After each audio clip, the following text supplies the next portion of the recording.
We back, we back, we back. Hello, hello.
Ugh, what the fuck?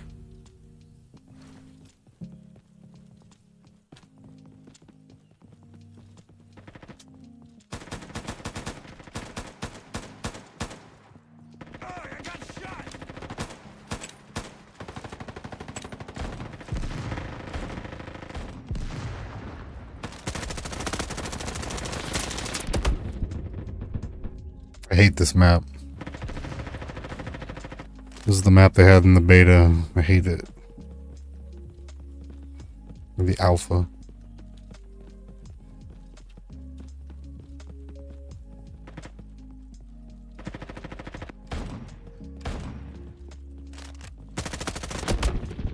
Dude, they're just like two-popping me.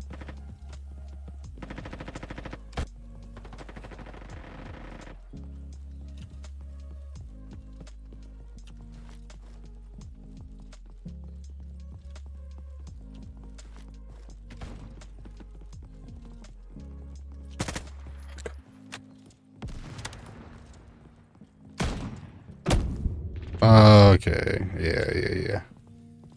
I gotcha. Let's see.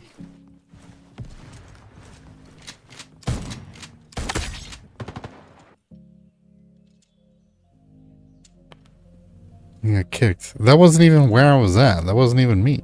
I didn't make a right turn. Did I? Anyways.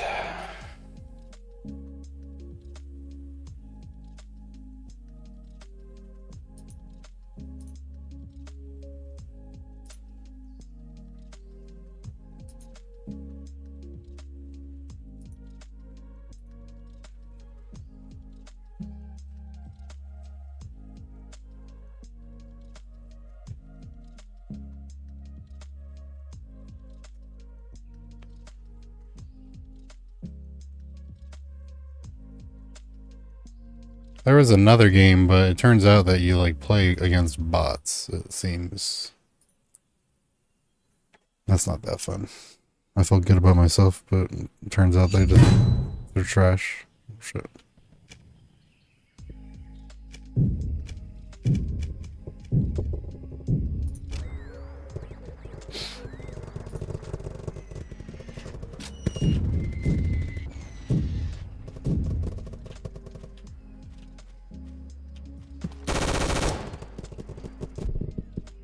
I died.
But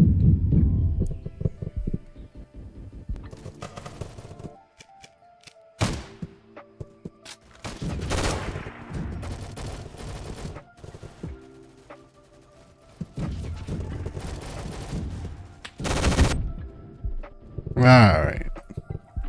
That one's a bit wonky. Alright, so what I wanted to do.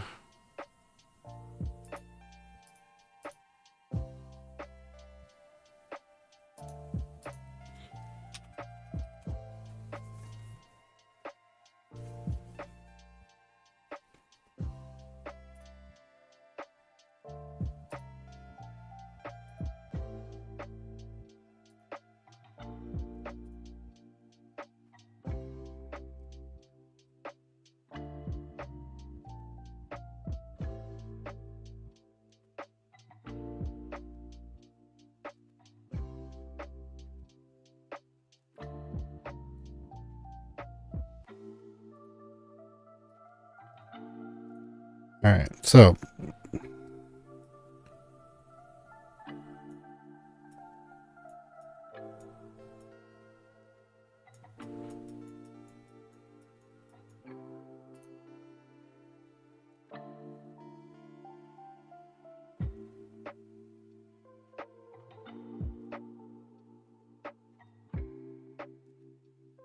oh, what?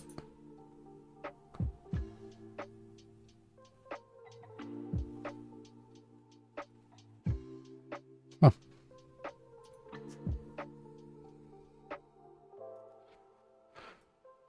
So admittedly, this one was pretty bad. It was really just something where I could make some pieces, which I went and I made a series of things like buttons and knobs and switches and such. But I want to do something that is like NeoPixel ready. So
let me see if Garrett will answer.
Yeah, it's like my whole town went down power. And my internet, I didn't lose my power. My computer did some weird shit. Thought I got like targeted on that Roblox server. But it was like my whole town.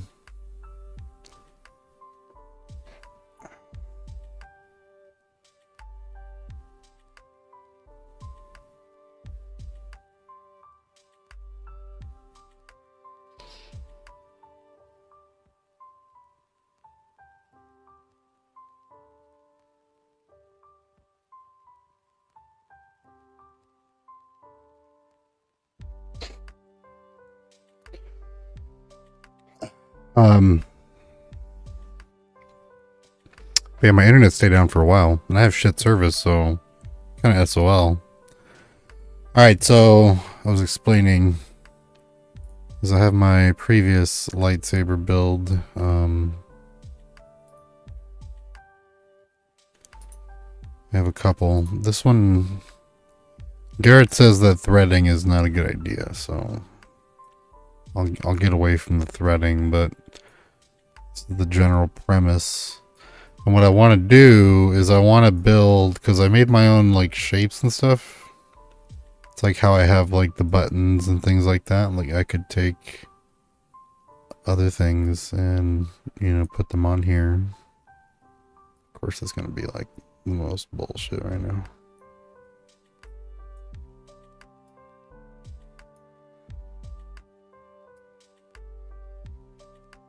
Put that in there. Then you got yourself a little Vader switch. But I made these like, you know, that's what I want to do. I want to make blanks. What I want to do is I want to make a blank for all of the sabers. It's a general shape that's the shape of whatever the fuck, because I have to like do research on these sabers and like how people build them and shit. Because like they're not just, they can't just be shoving everything inside like a hollow frame. It's got to be in like a chassis, and they sell chassis, but they're pretty specific. And if I'm going to make them, then I need it to be as varying as possible. Like right now he just has like the board and shit. Okay, so here's the chassis. So everything goes inside of this tube. Everything is like attached to it, and if anything happens, you know, he could just pop that out, replace it, pop it back in. Or if anything happens to the hilt, he could take this out and put it into a different, you know, saber. But this is the chassis, the core.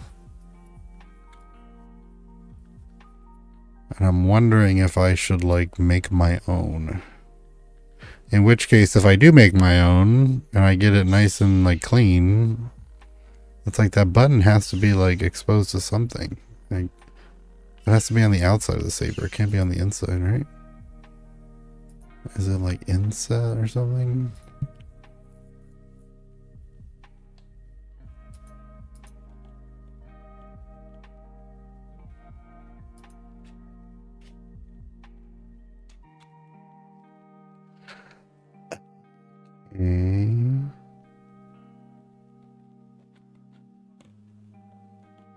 Okay, so the chassis is just the sound, the battery, and the chip. Then the wire connection goes to the blade, which is a NeoPixel blade. So that black end has another chip that feeds power from over here and tells the blade like what to do, like the lights and stuff like that. The board over here controls, you know, all the save data and all the, it's like where the card goes, the charging shit, the button mechanisms and stuff like that. So if I need to make that core first,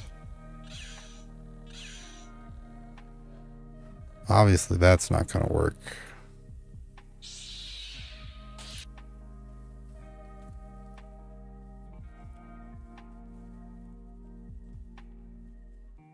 I might just fiddle around with some shapes for right now and then do more like research.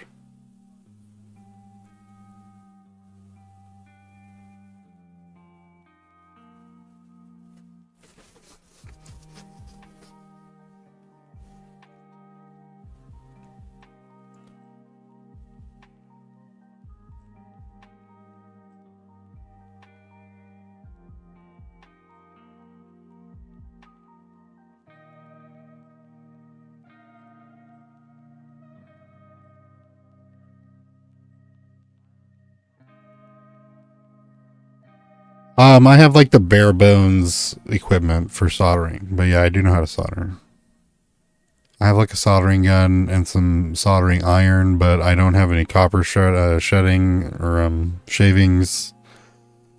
Like I don't have like the little mount for it, you know, with the sponge or anything like that. But I mean, soldering's easy for the most part. It's not difficult. What really helps with soldering is having like the helper hands or whatever, those clamps, like the little pincher nibs, and they're on like mechanical arms that you can maneuver around and shit, and put wires exactly where you need them, and then put the board where you need them, so your hands are free to just use both, you know, for the soldering iron and the wire, you know. If not, you're kind of cobbling it together while it's on the table and all that shit. But yeah, trying to get into a fucking house because I decided today that I'm gonna do like a little like spaceship. Well, like they want to do a treehouse over there, and like that'll be cool. And like they have this little loft. It's like 8x8. Just like halfway down the stairs in their back balcony. That's weird, like area for anything. And it was for the kids. It's like a gated area, but it's like really tiny. But I suggested building like a little like fort or like a house there for them to play in. And then I was like thinking, I was like, damn, it'd be dope to do like a spaceship cockpit. And then by that point they're like, oh, we already have plans for it, so no. And I'm like, fuck. But then I'm already thinking, I'm like, dude, how hard would it be to like make like a Star Wars themed cockpit?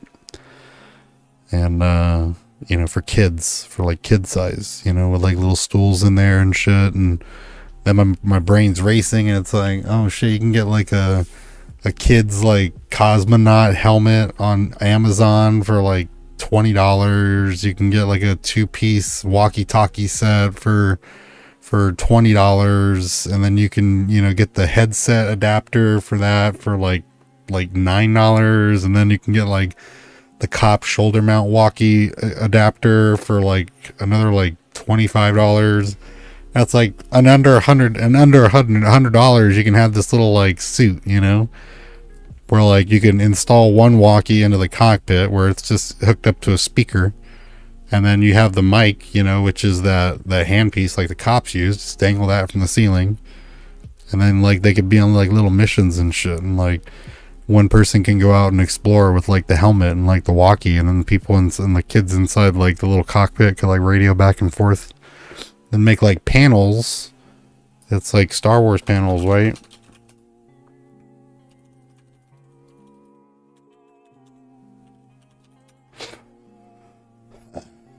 Shit like this.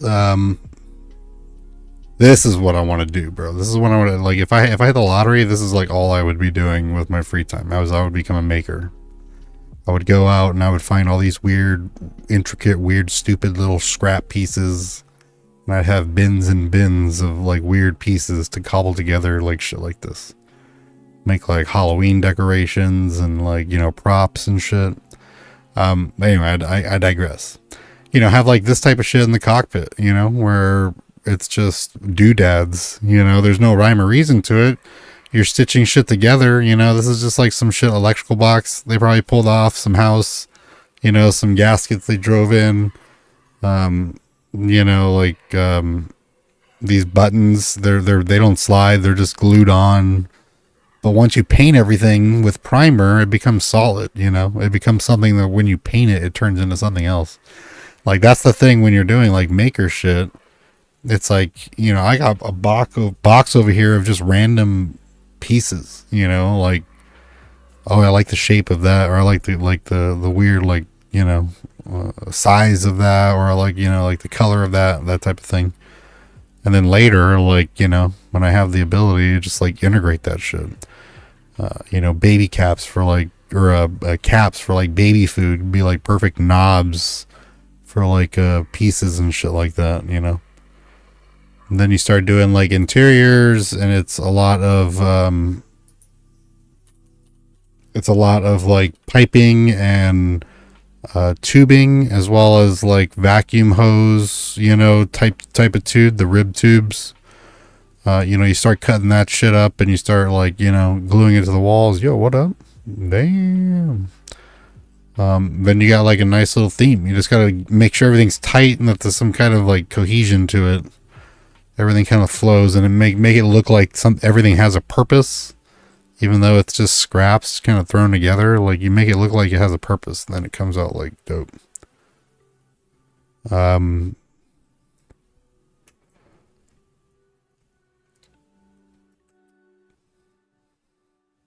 guess we'll look at this. But yeah, there's guys like the thing is like these buttons are expensive, dude. Like these buttons right here, like the big ones that behind them here, like the ride at Disneyland, those are $6 a button. And if you're really gonna do a panel, you need like, you know, 10, 15, 20 buttons and different colors and shit like that. And then they all got to be hooked up with LEDs, you know. And then there's like spacing for the panels and wiring and shit. And then you got to worry about the water getting in, so it's got to be all sealed and, you know, that type of shit. So I don't know. I'm pretty interested in getting shit going like that for the kids. That'd be fun. Usually you take care of a few key components and the rest is just like making it look good.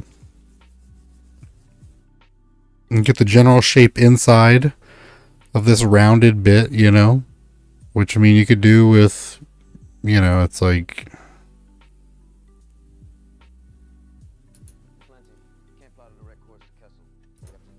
you know, I mean, look at it. It's not rounded. It's very much octagonal. So you just do them in order, panels, and then you put them in. You know, obviously you wouldn't want anything hanging too high. Probably even put like a sunroof up here with some plexiglass so the light gets in so they can see what they're doing and shit. Could even like put tint on that, you know, and then poke little holes, like burn little holes in it so it looks like stars. There's all kinds of shit. That'd be sick. Anyways, I digress. We need to build a lightsaber. But I also need like a lightsaber encyclopedia.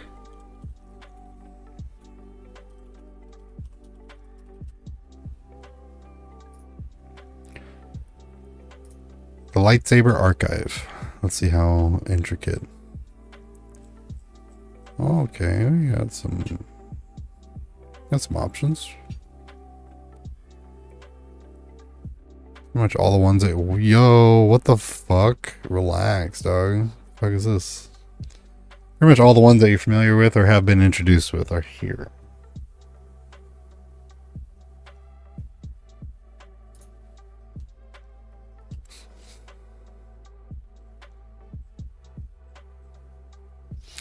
Like this all should be really like documented, you know what I mean? Like all these sabers should be like laid out, pictures taken on like white backing.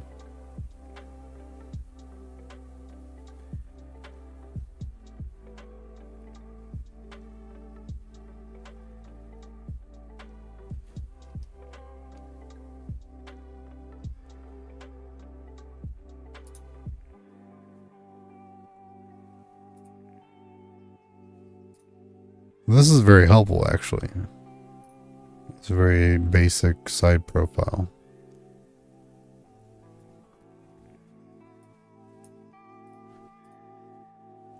Damn, you'll get it, girl. What up?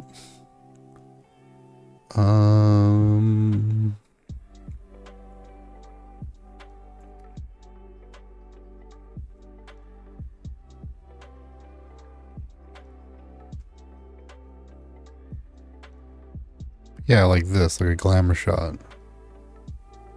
Okay.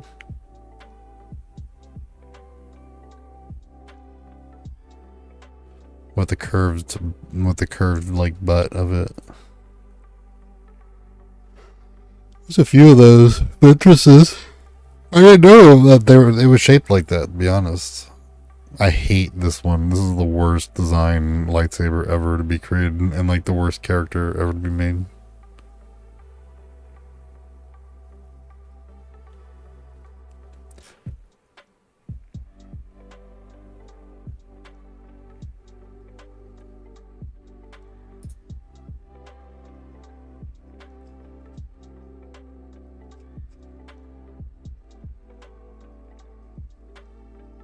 So okay, so here's my thing with Tinkercad. I can make some shapes.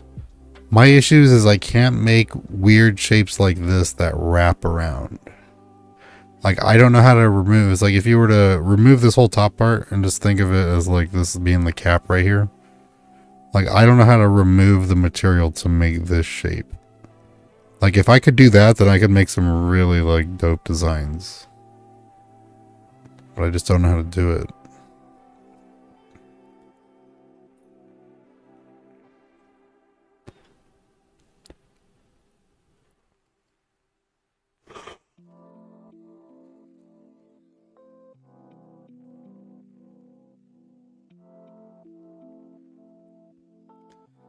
Well, I don't want to. I want to have these as files and hopefully get to the point where they're like good enough and applicable enough to actually putting like components inside, where people will pay for like $5 for the file to like print it. You know what I mean?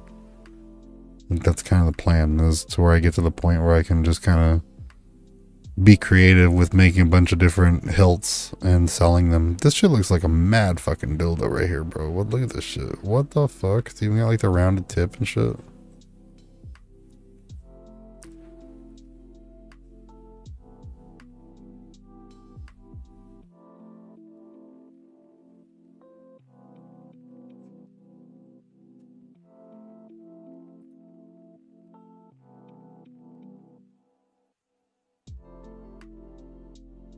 That doesn't look like Mace Windows.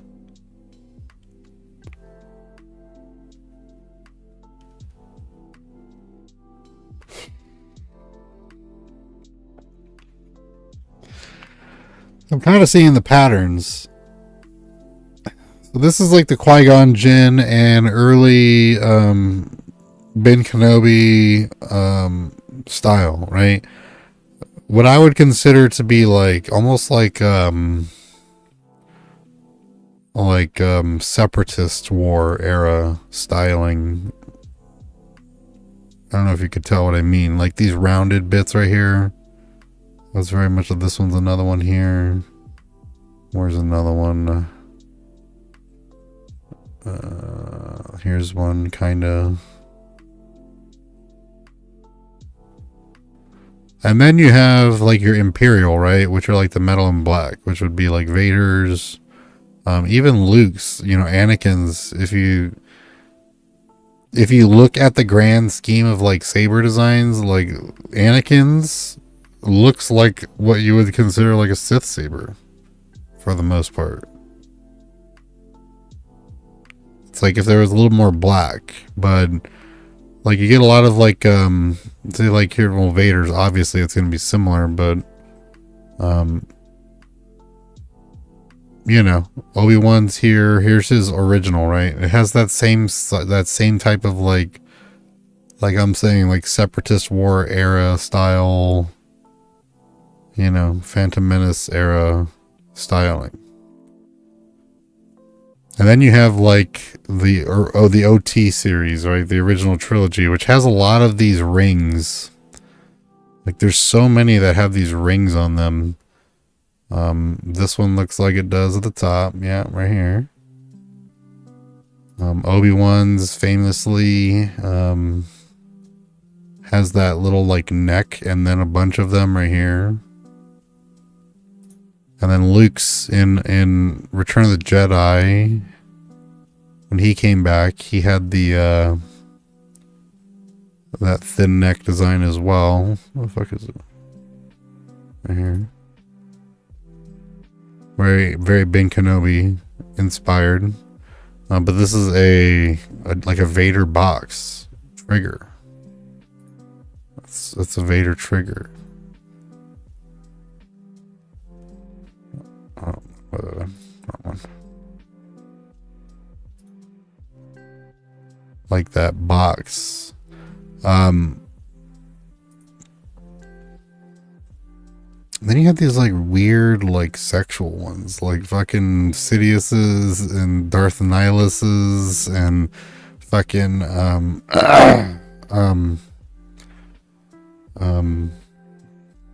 whose was it? Wasn't it on here? There's another one.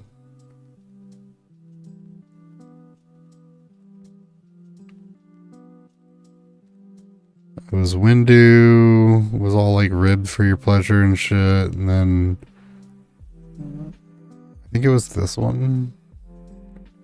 But definitely Palpies. Yeah, then Nihilus. Oh yeah, okay. So Palpy, Nihilus, and Windu. They all have that like weird, like rounded metal look.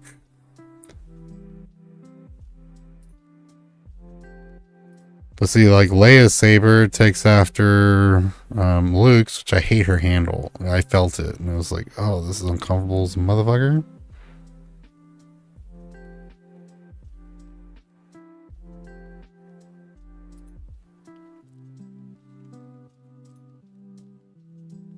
This one's looking pretty cool. So first, let's experiment with that shape. What are we looking at in terms of like size? Average lightsaber length. Hilt, I should say.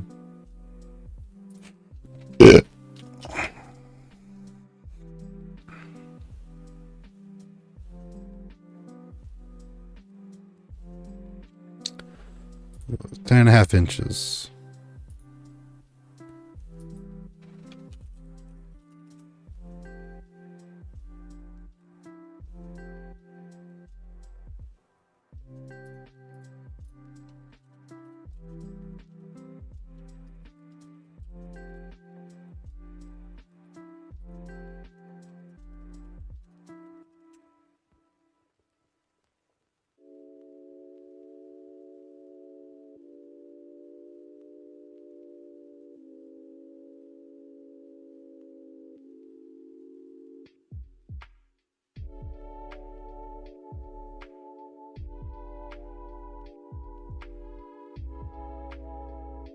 $25. $25. All right.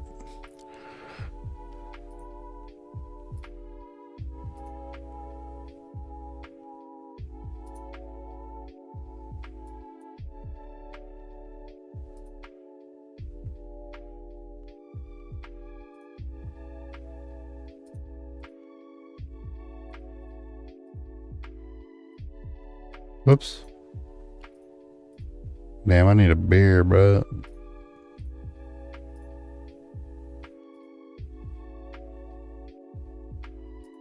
It's actually the size. What the fuck? This is actually the size of this of the. What the fuck?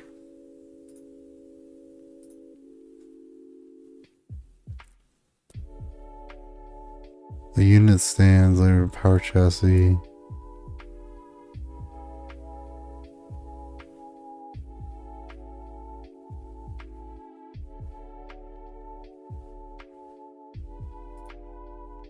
Neopixel saber core.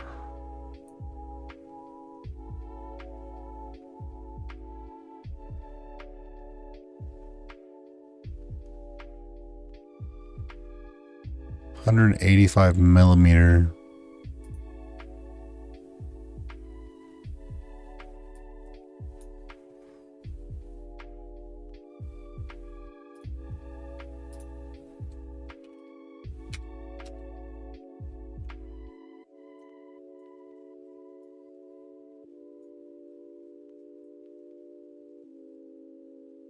That seems a bit big.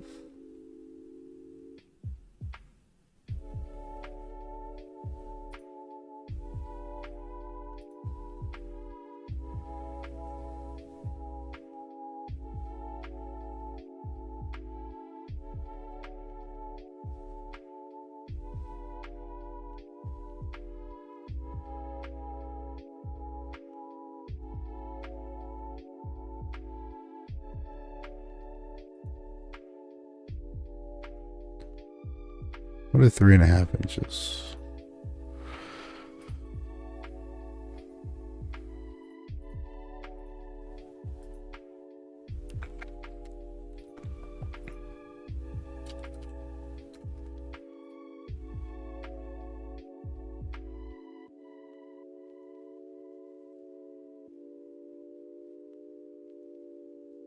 All right, so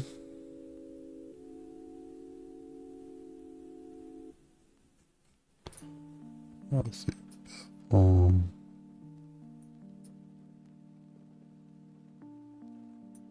A slight bevel there. Okay, so this one.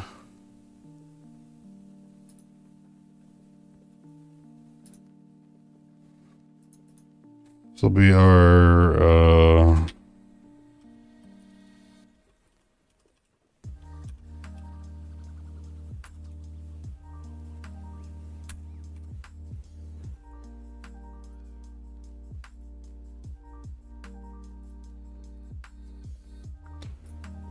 Alright. So,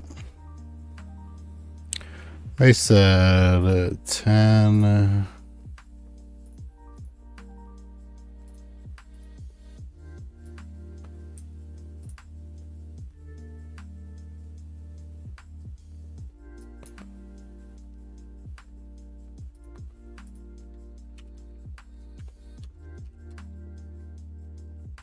So this is our full length of the lightsaber. I'd say for the sake of this, we will go down to 10. We'll do 10.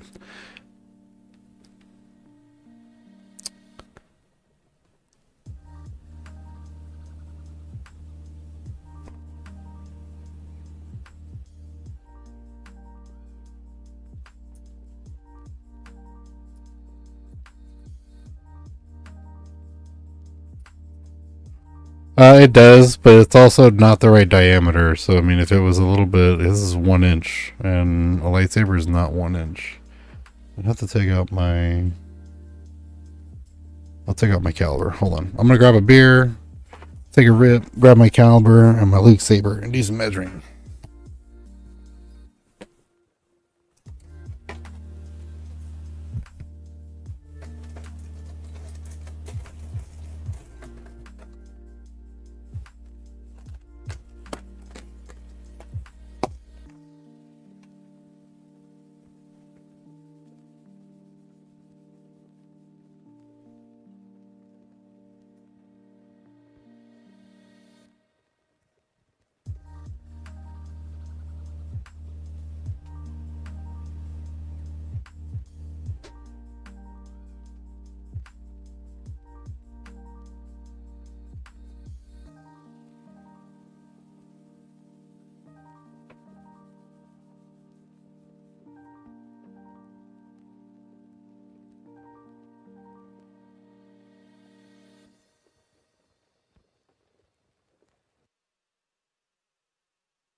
All right.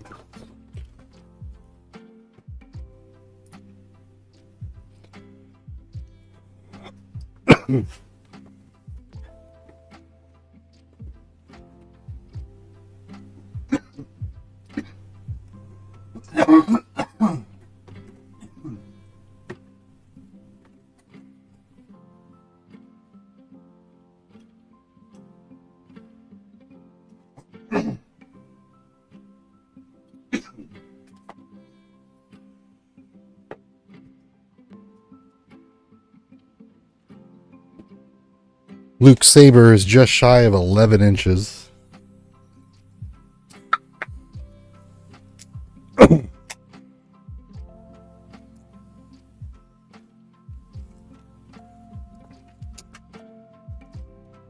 Let's see.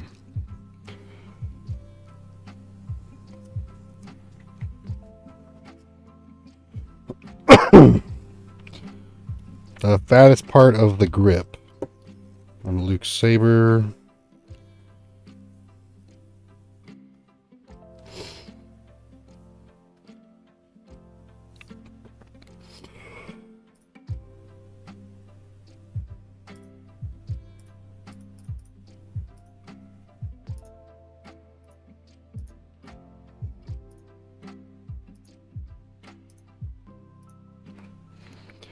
Is 58.12.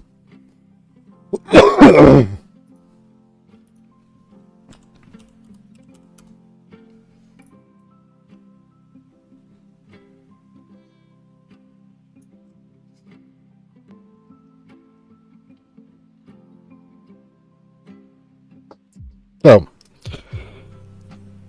where the button mechanism is, I actually made let's see here, this one. Whatever, I'll just zoom in. This one, where this sits on his saber, it's that thick.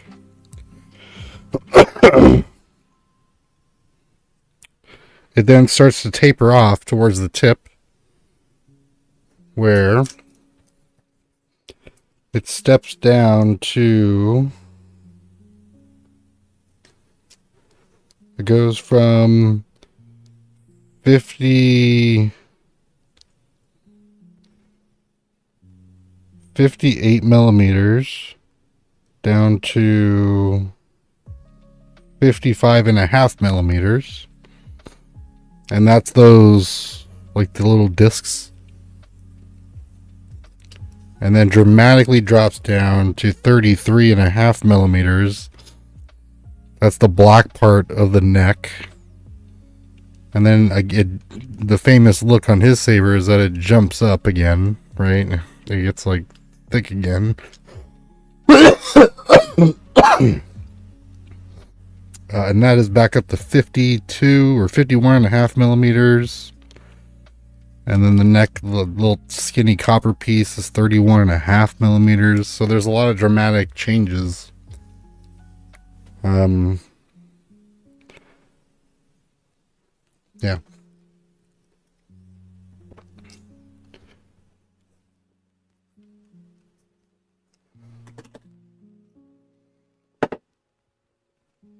So, my personal preference would say to drop this down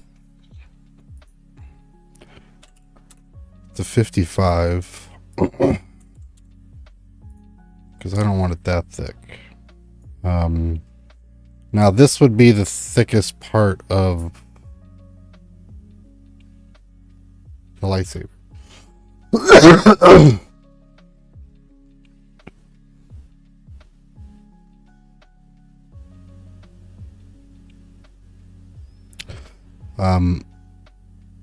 Now if I were to bring in that core, this is where that NeoPixel core would be, right? And that would need to be somewhere inside. And I can just turn that into a hole, which makes it like a negative of itself. And then I can just put it right in. If I really wanted to, I can just go like this and like this. The align tool, oops. Align tool, center it there, center it there. I want to see what's inside of this. You can go here, hit transparent, and then boom. The NeoPixel core is inside. And then all I gotta do, it's like if I wanted it really low.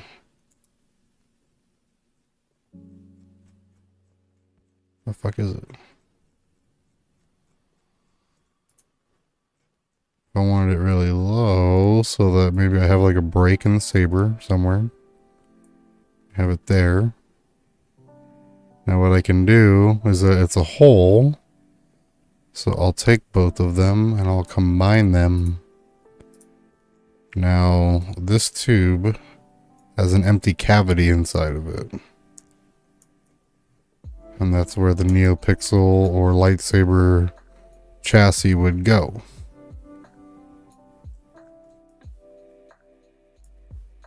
I think it'd probably be best to have it in there, you know, where you have enough space underneath. So I think appropriately what I should do is make a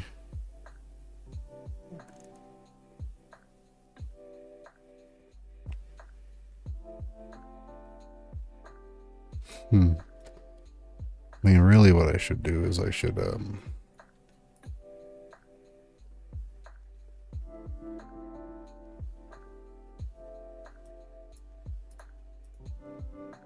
what I should do is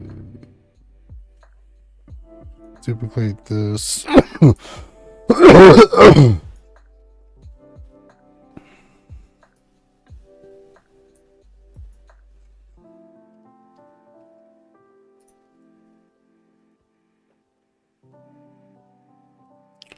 Yeah, duplicate this. Let's go like this. Up here.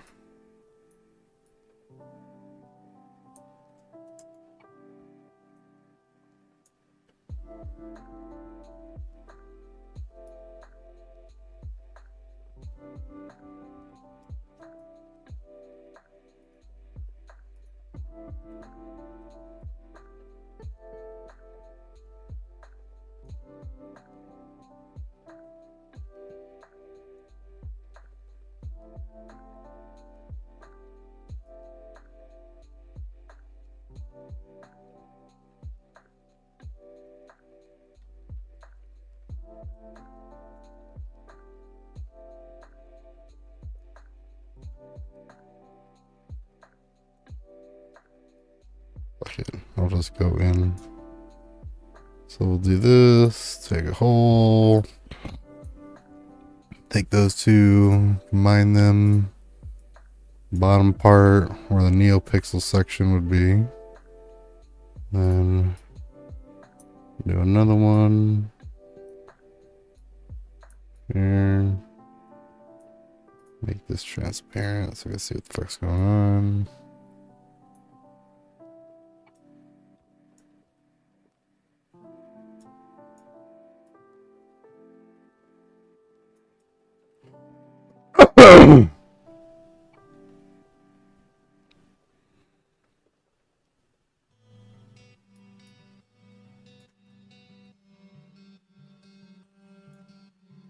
Actually, I'll leave a little inset. Just a little. Okay, now I'll make that one a hole. Take these two, combine them. Take all these, oops, align them. But, alright, so now we have our two pieces. That looks off. Fuck. Oh, because I'll do that little extra bit.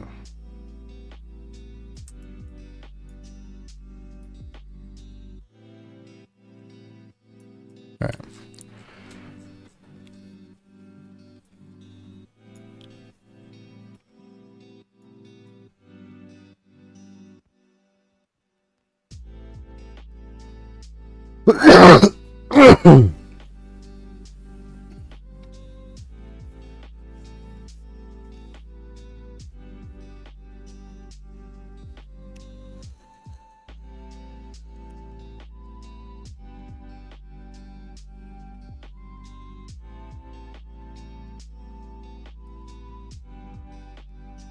Now I think what would be best, since I'm not doing threading,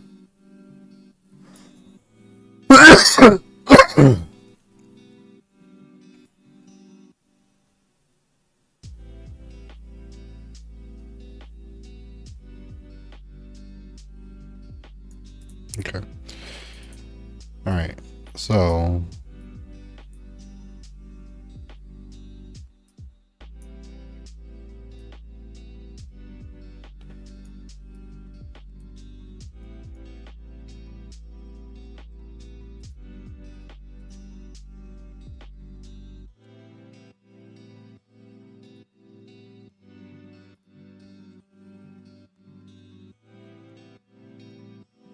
Um,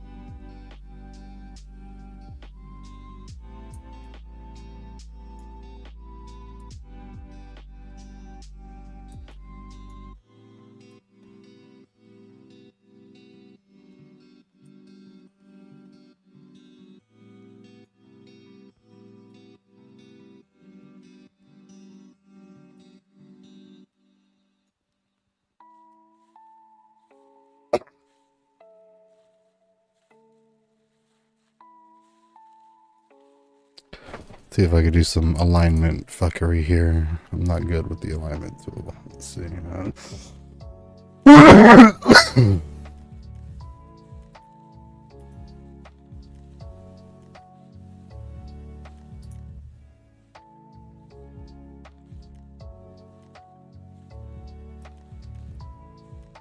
Okay, so we'll align it there, and then snap grid.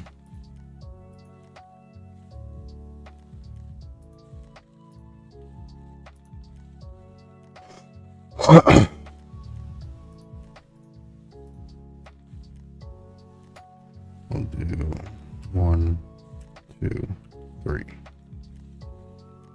Too much. 2.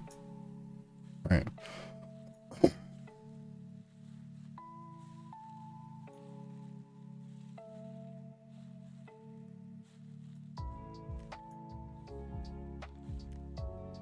Now if I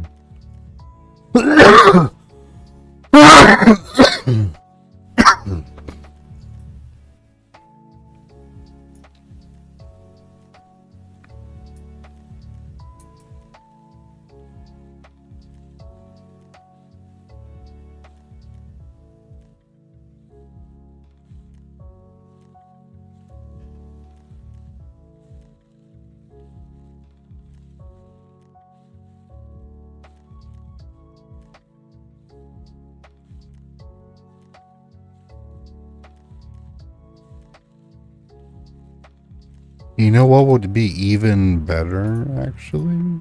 Okay. So, what was the diameter of that hole there?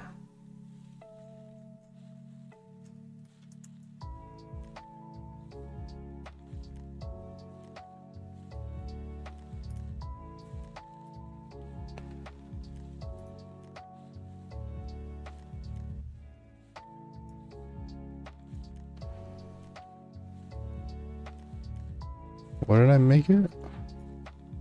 The fuck?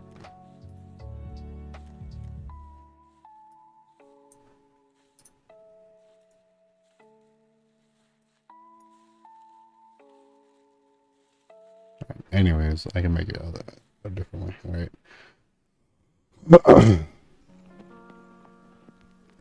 I'm thinking so that these two pieces like snug together, like nice and tight, right? And if a person is like flinging it around, the weight needs to be distributed evenly between these two parts.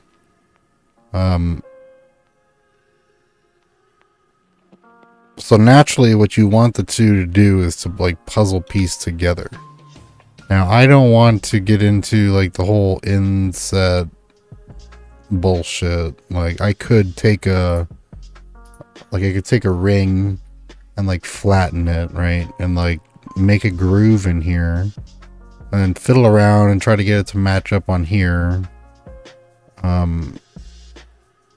I suppose there's easy ways to like align it to like get it to like match up exactly, but I need the two pieces to go. So what I could do is do like an inset larger ring that goes down like halfway of that module, you know, so that there's a tube on this piece over here that snugs down over the chassis. so that the top parts like slides into the bottom part and would be down here, and that it distributes that weight more evenly.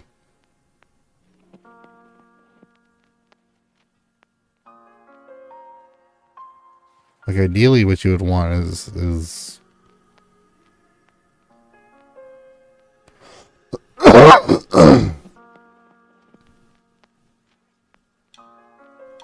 it's just that this is already thick and I can't get too crazy with it.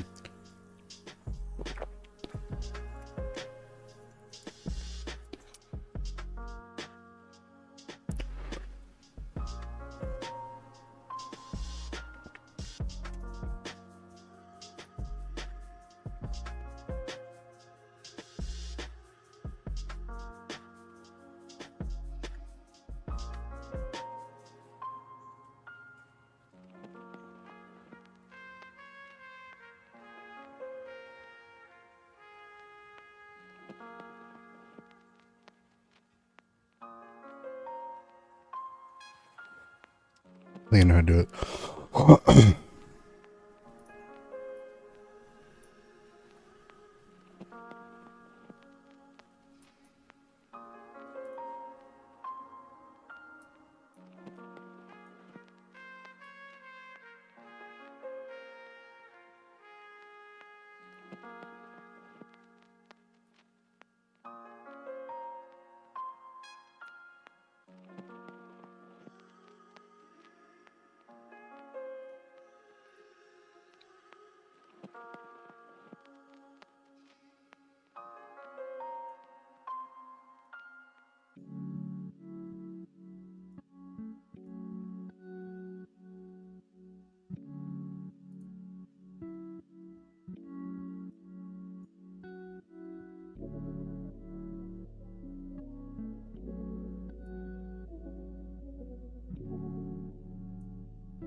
Alright, so now that they're sized, I should be able to get them nice and lined up.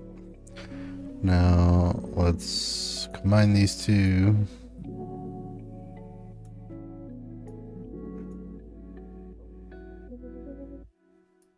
Take these two, we'll line them up. Which I shouldn't see.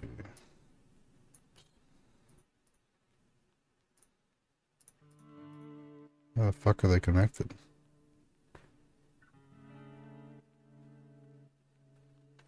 Was the other one highlighted? I guess so.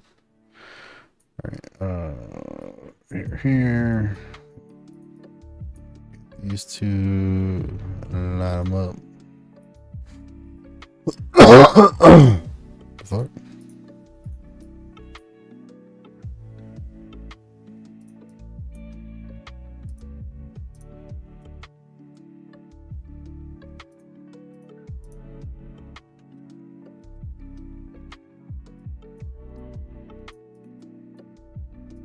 Keep combining them because I'm an idiot.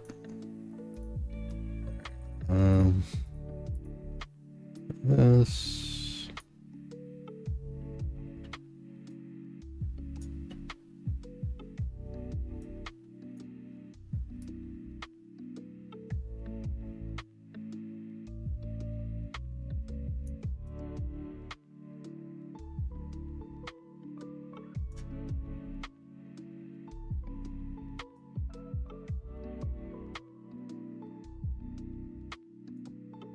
Alrighty.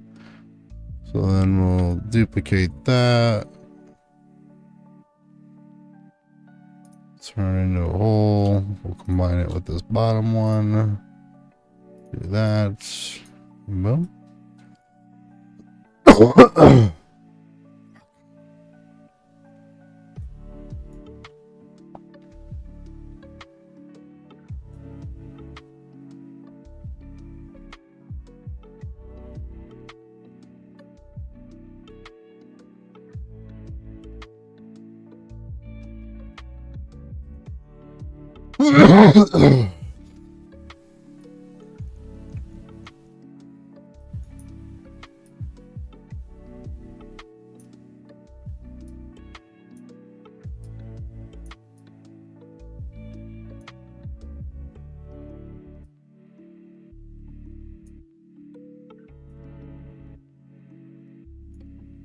The hell am I looking at?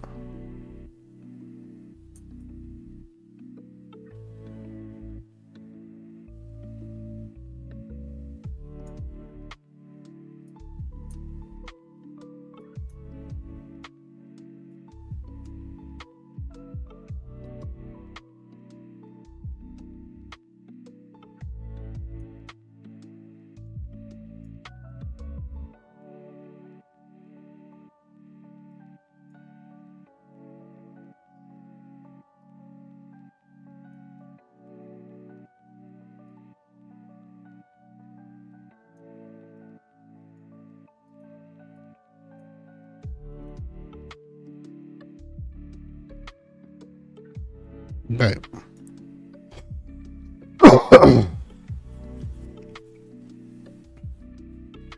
So that's how the saber would go together.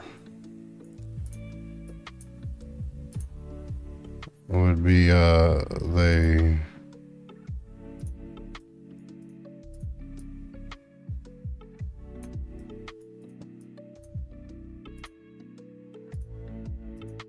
plug right in.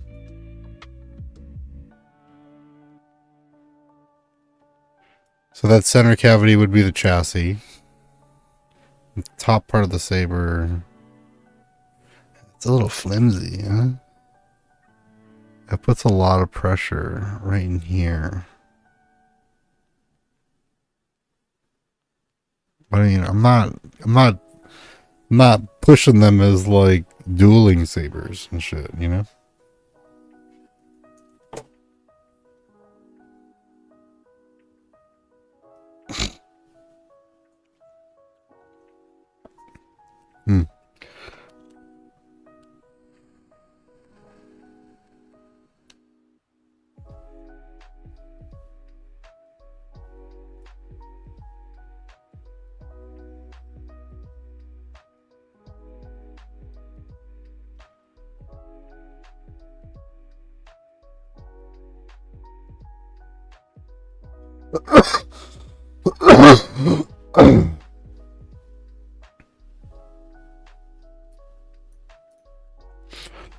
suppose I could do...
Oops.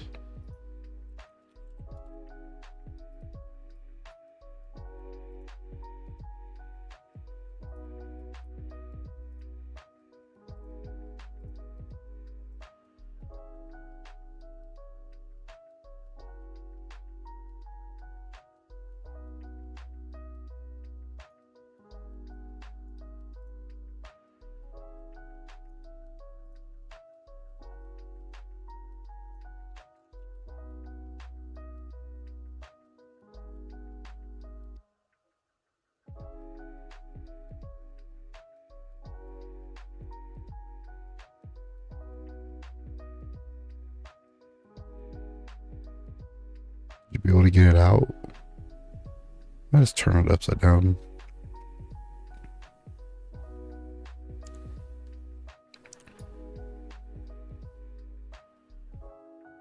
Okay.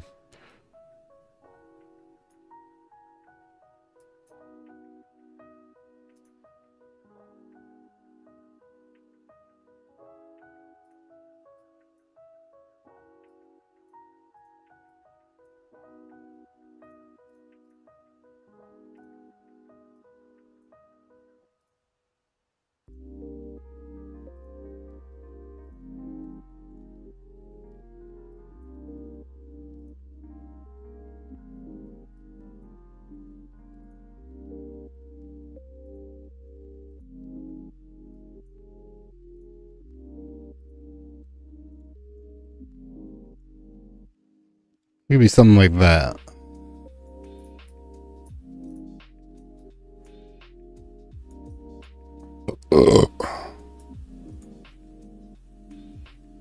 Like even those pieces are like really tight. They're like identical. Like that's just not how things work.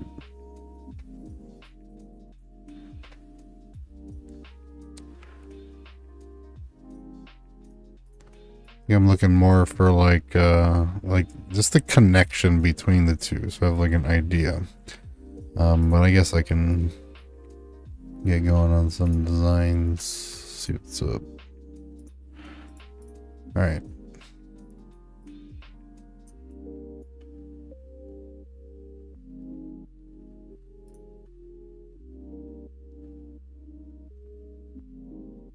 What are we looking at? What should be the inspiration for this piece?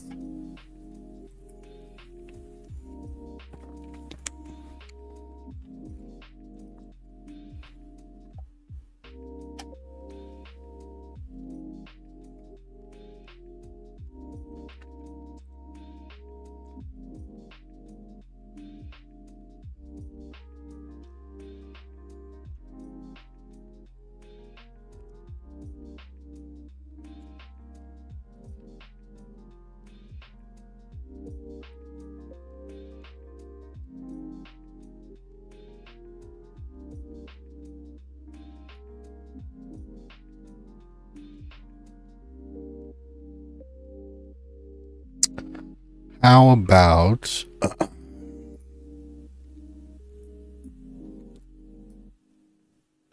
I hate that. I don't like that.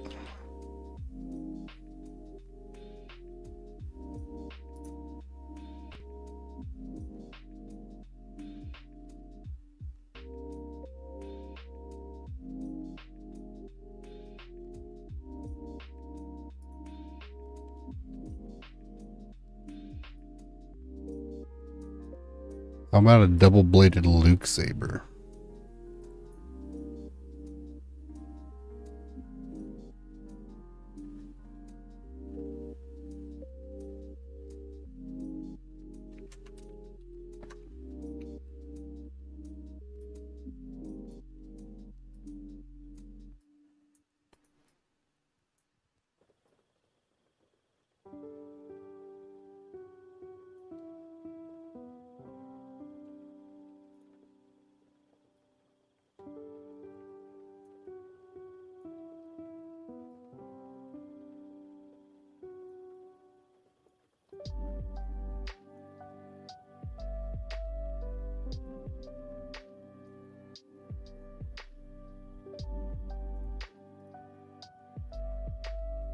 There's the joint.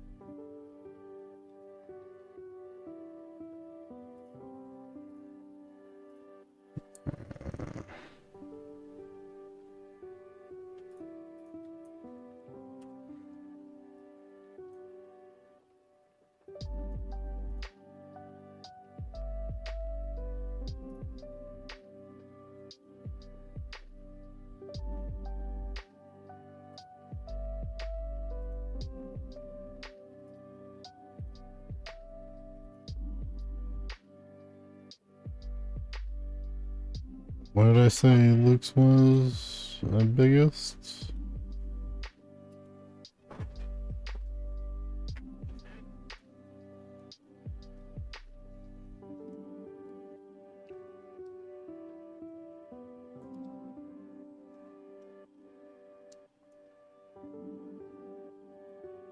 $42.38. Oh shit! I might not have had this thing zeroed when I measured it.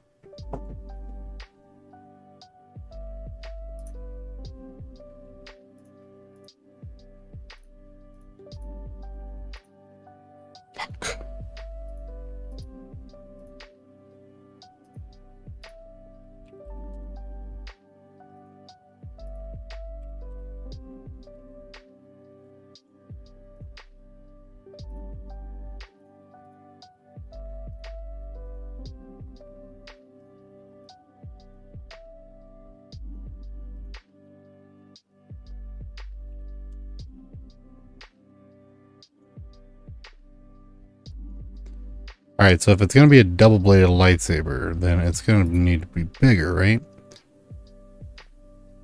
But what we can do is focus on one side and duplicate it. And maybe focus on like some unique little connector in between.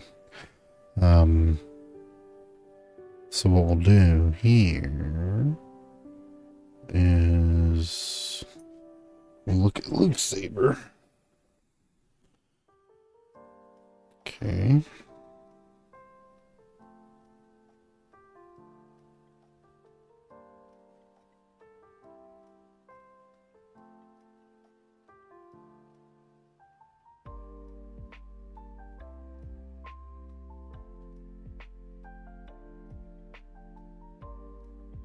Okay.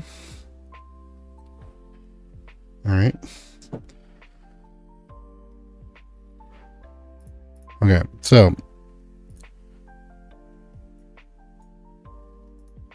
focus on millimeters for this part. Now, so 42 millimeters, and what I'll do is I will duplicate, and on that one I will make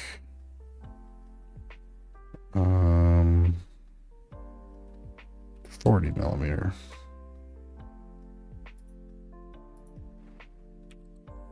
Millimeter.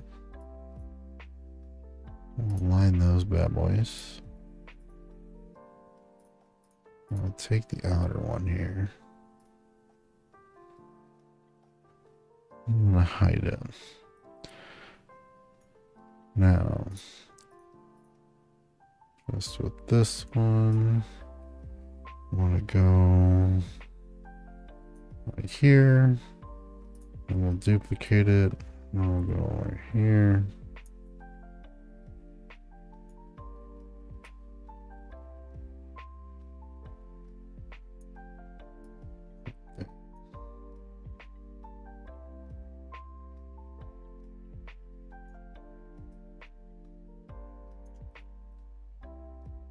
Okay.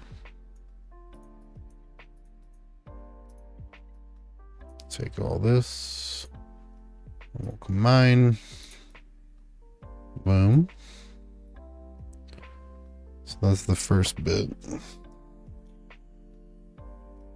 Now,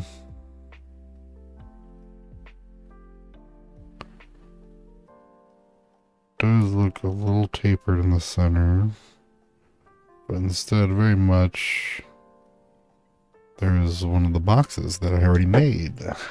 Ha ha! I'll go to my creations on y'all, and I'll take this one on y'all.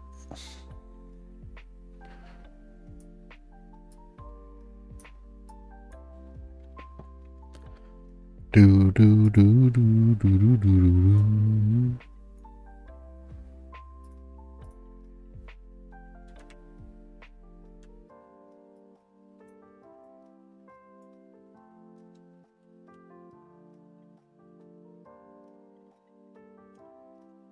Right there.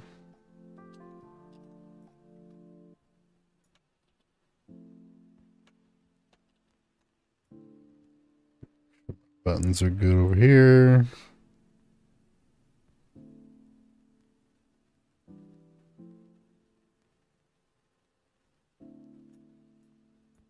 And that's pretty good. Yeah, it's actually closer to that line. I guess it's actually up here. So we'll do it right there.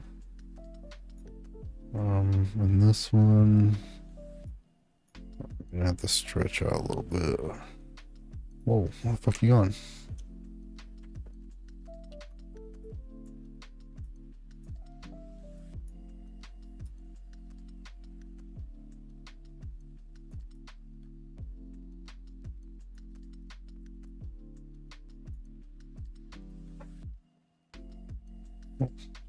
Damn, all the way.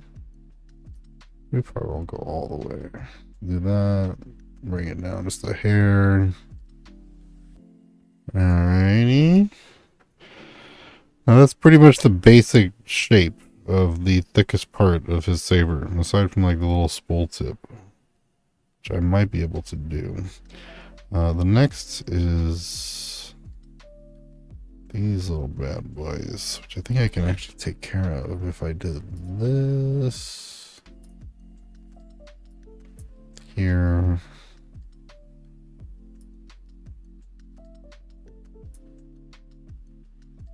We'll do a bunch of sides. What's the size of this? 42 millimeters. We'll do 40 millimeters again.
really dramatic.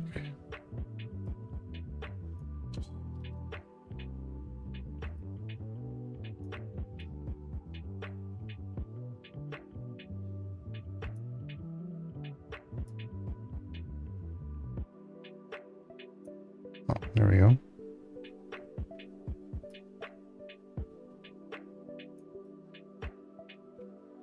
Perfect. Ah!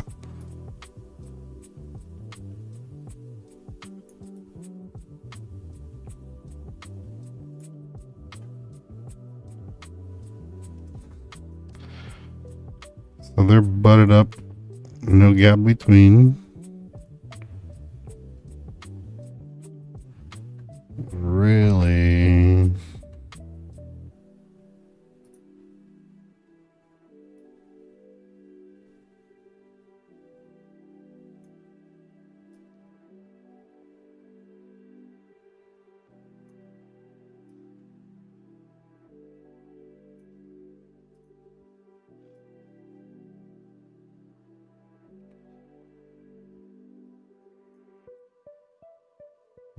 There. Take the top one, duplicate, move it up, right up on it.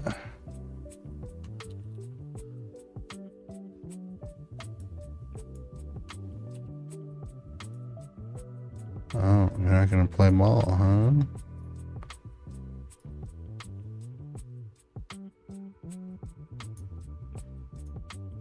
There we go. How many does he have? 1, 2, 3, 4, 5, 6, 7, 8, 9. 9.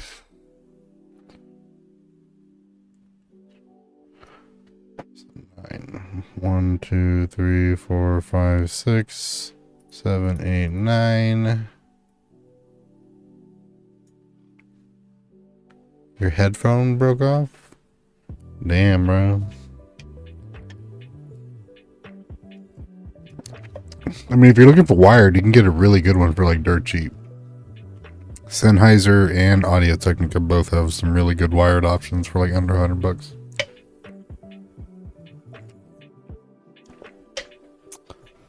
Okay. Then when we're looking after this little fucking throat right here. Zero it out.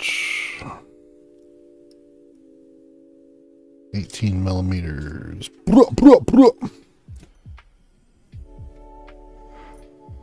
YouTube. There's many sides. 18 millimeter. 18 millimeter.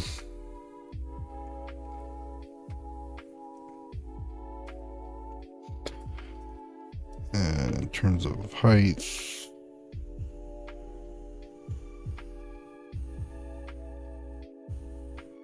12 millimeter high.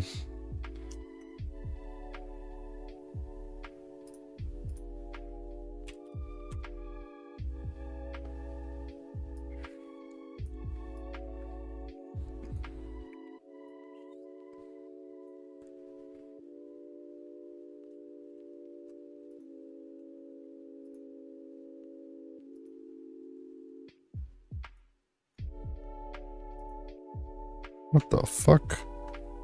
What's that alignment? Oh my god, here we go. Here's this bullshit. Alright, so here.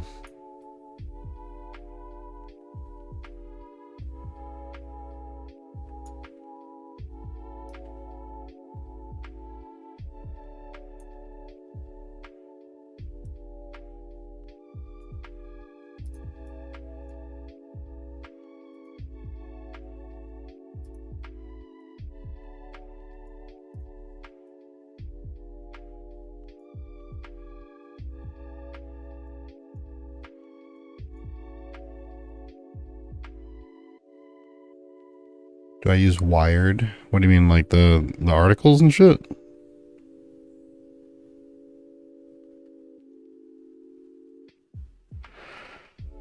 So this one. do here. Radius.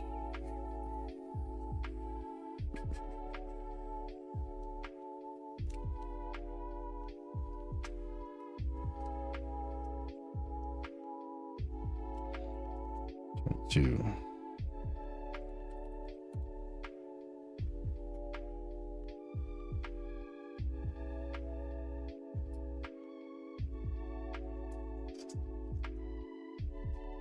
Oh, my bad. It's already fucking kicking in shit. 2.5, 2.75. Yeah. These days though, I wish I had a wireless 100% because I don't use it like I used to.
Oh, whoops.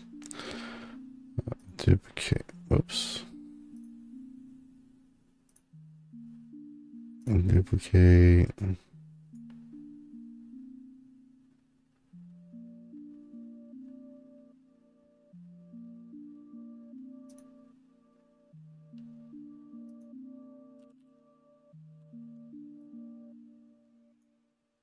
Yeah.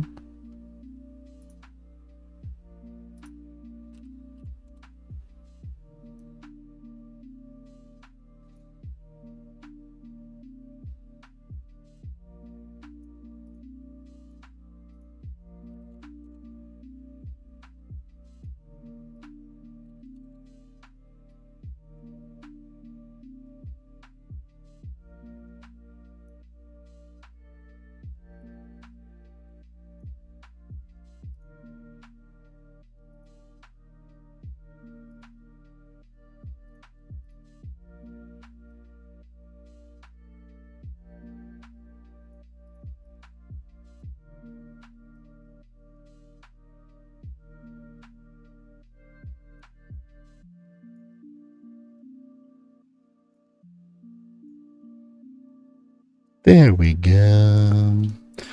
Alright, now 32.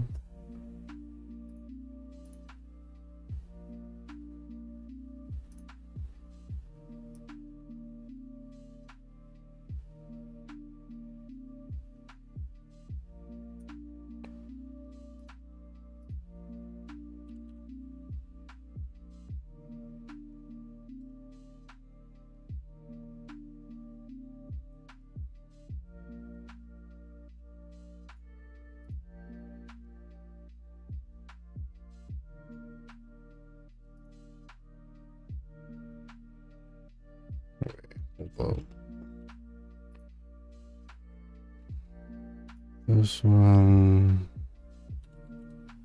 30 and 30.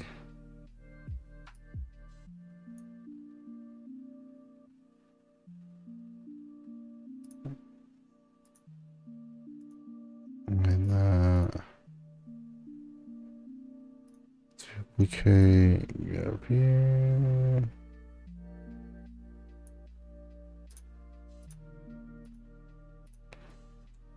Two.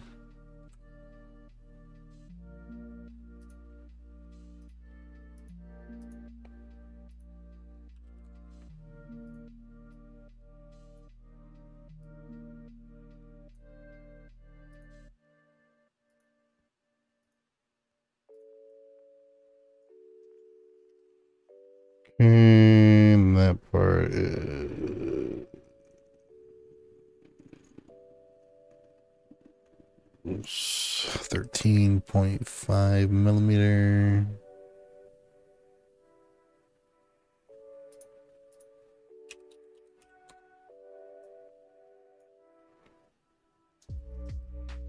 Almost done with this.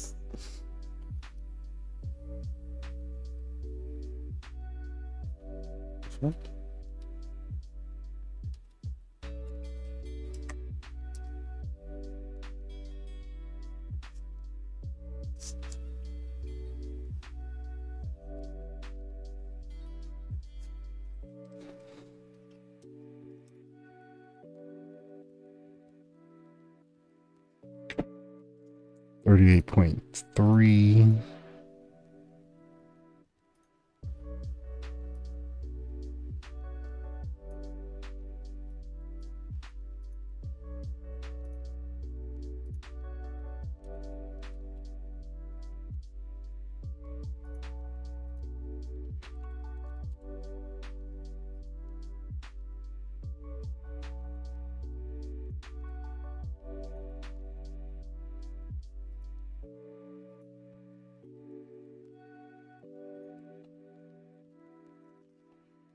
This big boy here is 50 millimeters. Okay. So here.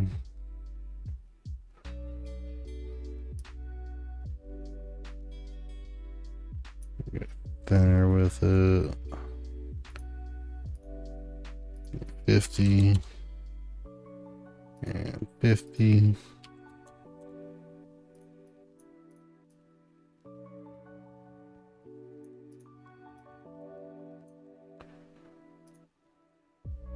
Shit.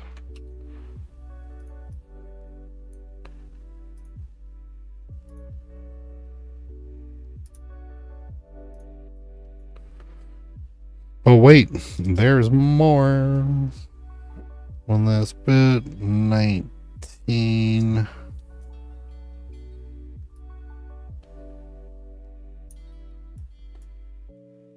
Sides.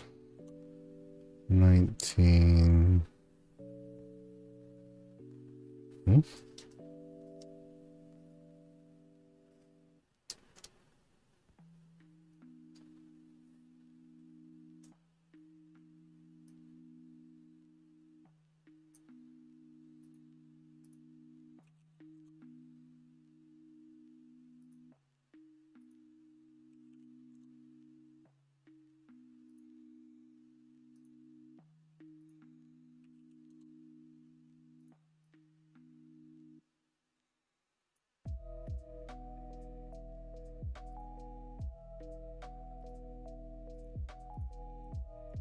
All right. So there is the top major portion of his saber, to be honest. This is looking a little thick. Oh, it's because of these.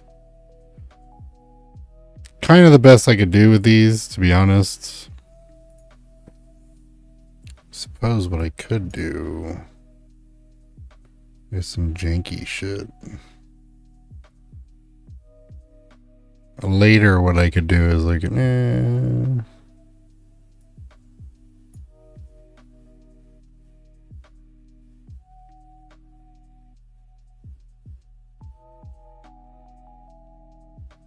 yeah, that's what I'm gonna do. I'm gonna duplicate it and flip it, and then I can make like a section to combine them. But this right here needs to be stretched out. That's why it looks so stubby. Everything up here is the spec, and this is the spec, but these are not. These should be stretched out to like here. So what you do is, so we'll combine them. We'll duplicate them.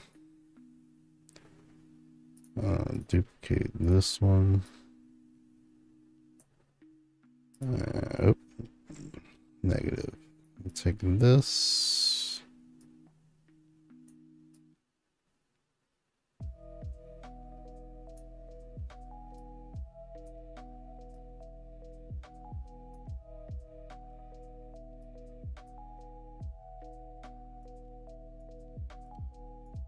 In a place where he was born and raised. So we'll do that there. Combine that. Bloop. Oh, fuck.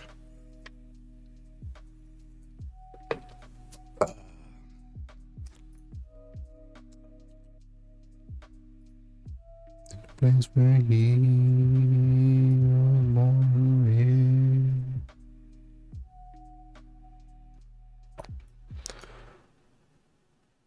So I want it stretched out, but I don't want this bottom part stretched out. I want the angle stretched out, but not the bottom part. So I'll combine these.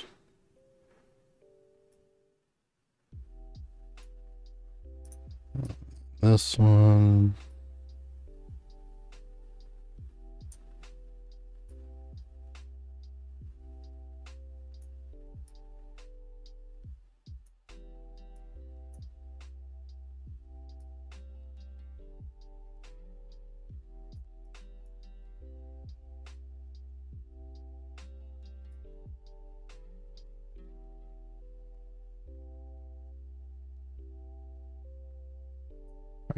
There.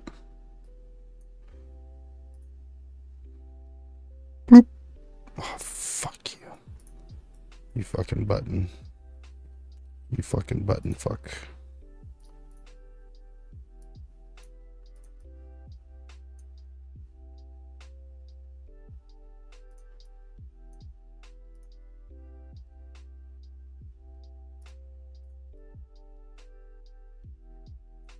We got that there.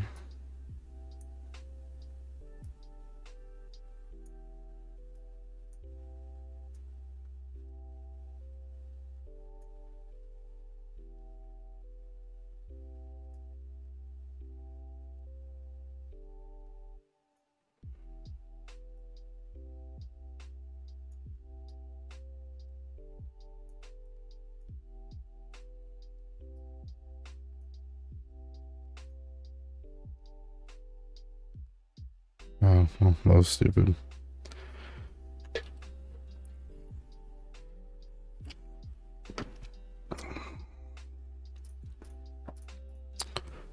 First, do this.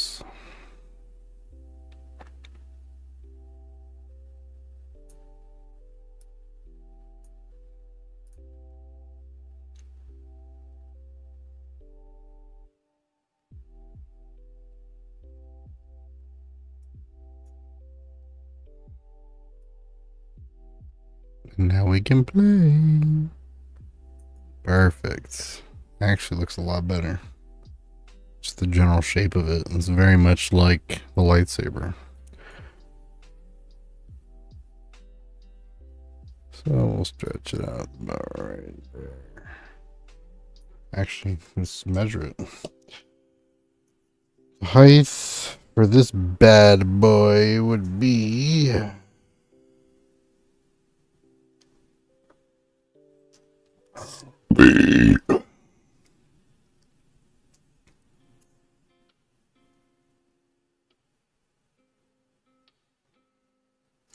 77. That's too much. Let's do 65. Oh, let's do 65. No, that's still too much. We'll do 15, but I guess it's better to accommodate the fact that it's double bladed. The reason that's not the right is it's because I couldn't control the bevel based on how I did it, so.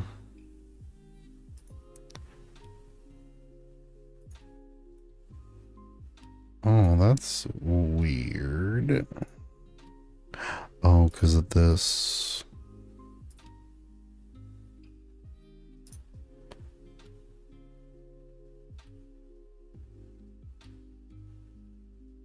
Okay. This one.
Damn it, man. I hate how that's how that works. It's annoying.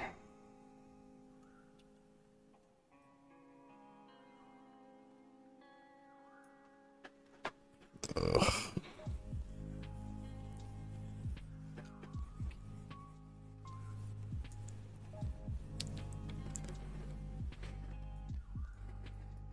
Let's get this. Oh.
um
What the fuck? Why do those look skewed like that?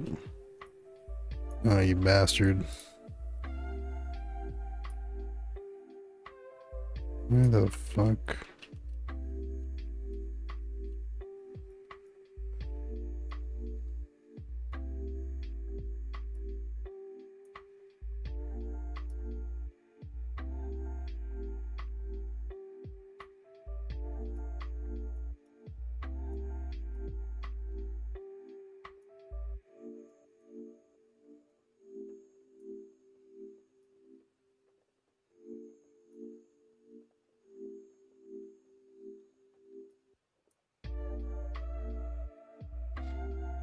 Alright, yeah. Late.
Wait, what?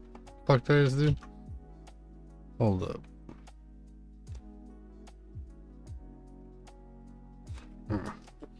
You get another beer. Right back.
Mm.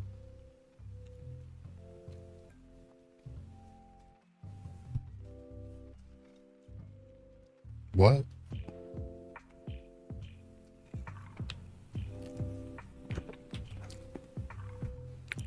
the fuck?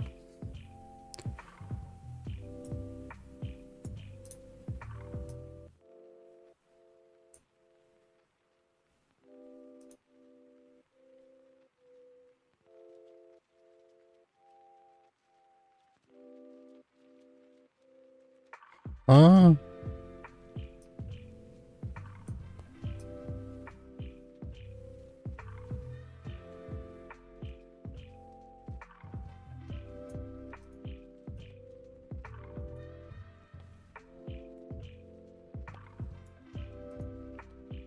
oh.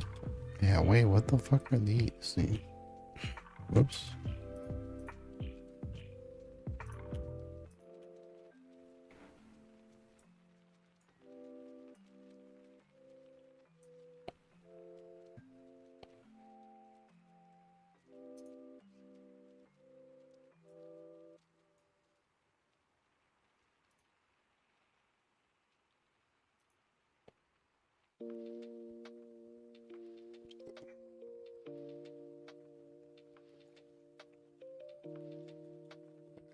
It's starting to go crazy. We've lost control.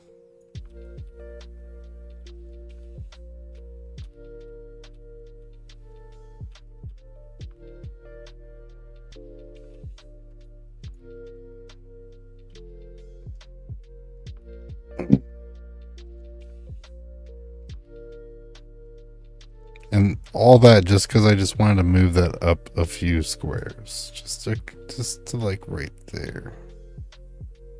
Like right there. All that madness ensued. I think I'll call that done. You know, the bottom's not quite. I mean, like if you were to, whoops.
So yeah, that would be the individual lightsabers.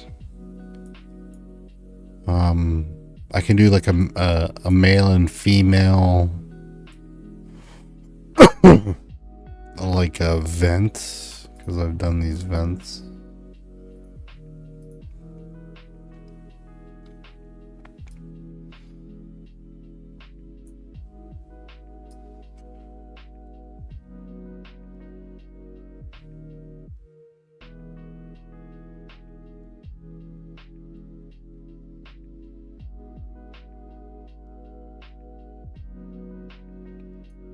Whatever, like right here.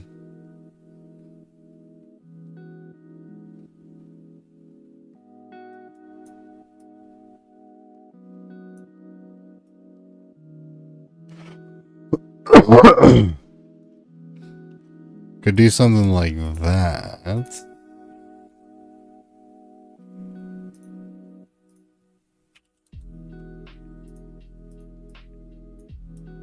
Then on the other one have the same thing, but with like an indentation. And then I can choose the more boring one of the two, which would be this one. And then I could put another one right here.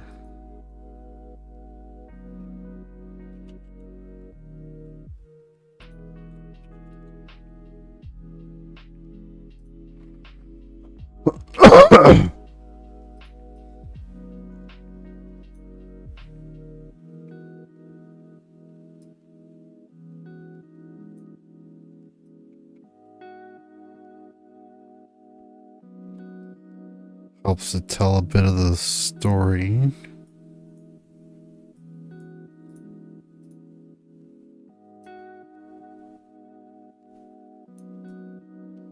Of the lightsaber. I think I'll leave that actually. I'm digging that.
Perfect.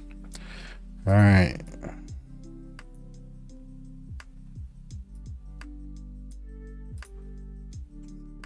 Take a gander at these bad boys. All right. So with the more traditional style, you can see it would be like the original lightsaber but modified. Everything here from this line down is accurate. This for the most part, not exactly, but a little more compressed to accommodate for the size. Switch, pretty close. It does need the little dealy here, but I figured this would be the switch. I went and add some modifications. It's like, okay, so we're dealing with new technology in this lightsaber, you know, so it's gotta adapt. What the fuck is this? Oh my god, what is that? Or whatever. I can fix it, but I'm not going to. That damn align tool, once you get something that's outside that cylinder, it really screws up with the alignment. Whatever. I can fix it, but this is just for fun anyways, so it doesn't matter. I thought I fixed this. What the fuck? Went through all that bullshit, and now it's back to where it was. The fuck? Anyways, this was further out.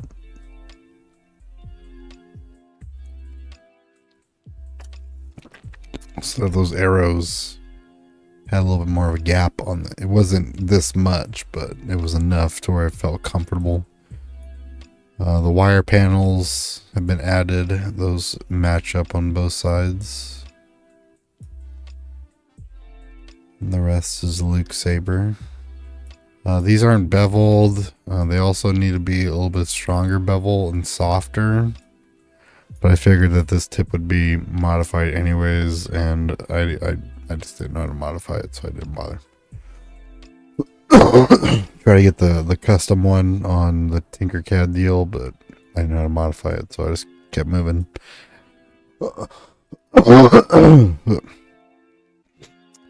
And then on this one we have the inset vent. It's still popping out, but it's inset. Presumably enough to accommodate the other side.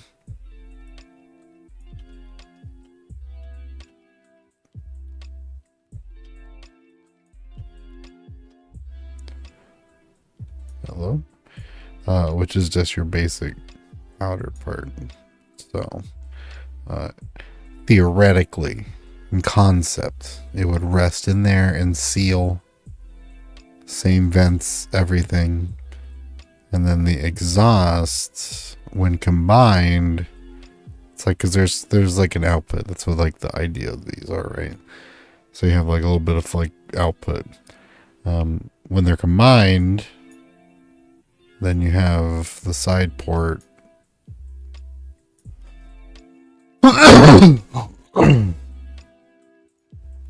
Which is right there. Pretty streamlined. When they're plugged in, it just diverts it and right out the side.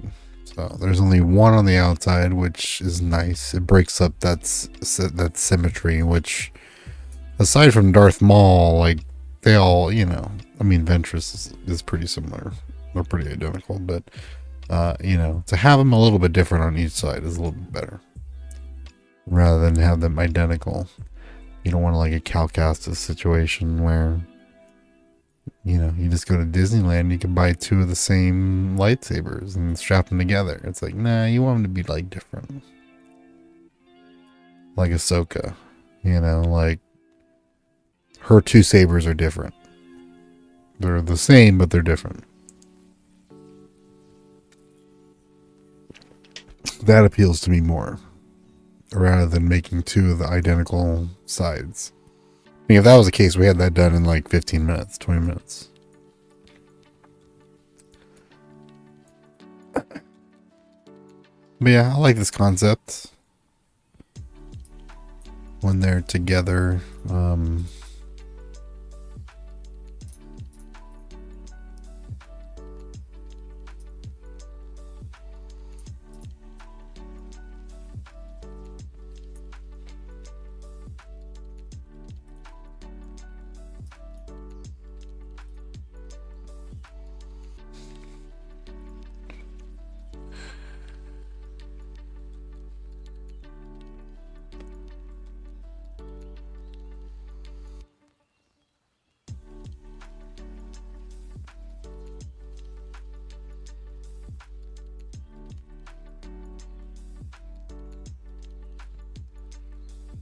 see, like, God damn it, if I was like a tinkerer, man, if I knew how to use like CAD a little more effectively and quicker and streamline stuff, like, I have like less than like 10 hours of experience messing around with Tinkercad alone, you know?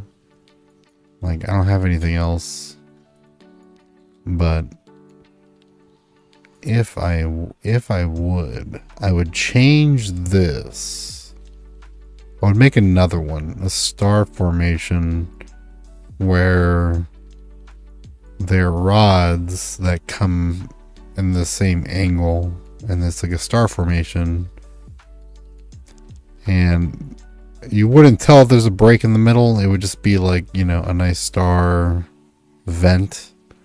But, you know, in concept, in theory, you know, you could have that story behind the saber, that when they're connected, those rods, you know, they clamp out, right? And that's what locks the two pieces together.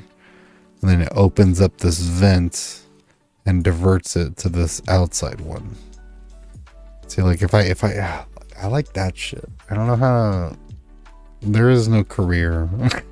There is no career to get that in depth. Like, you know, if you're an ILM, like, even like telling the story of like that, it's like, okay, so I designed this lightsaber, and this is what I was thinking about, like the vent system on it and stuff. Like, nobody would give a shit. Even like Wikipedia nerds, like, they don't go into like the dirty details of how like lightsabers work and shit.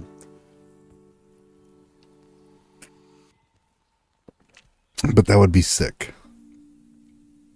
To where you have a nice star formation vent on both sides, and then when the two come together, you know, just based on how you look at them, you know, just you could see the splits, you could see the fact that they're separate pieces, even though they're like, you know, they're fit together and they're cut separately, but they're fit together.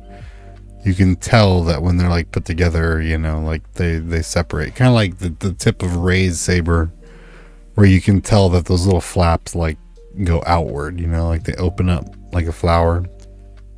Kind of that same concept, where if you were to look at it just with like, you know,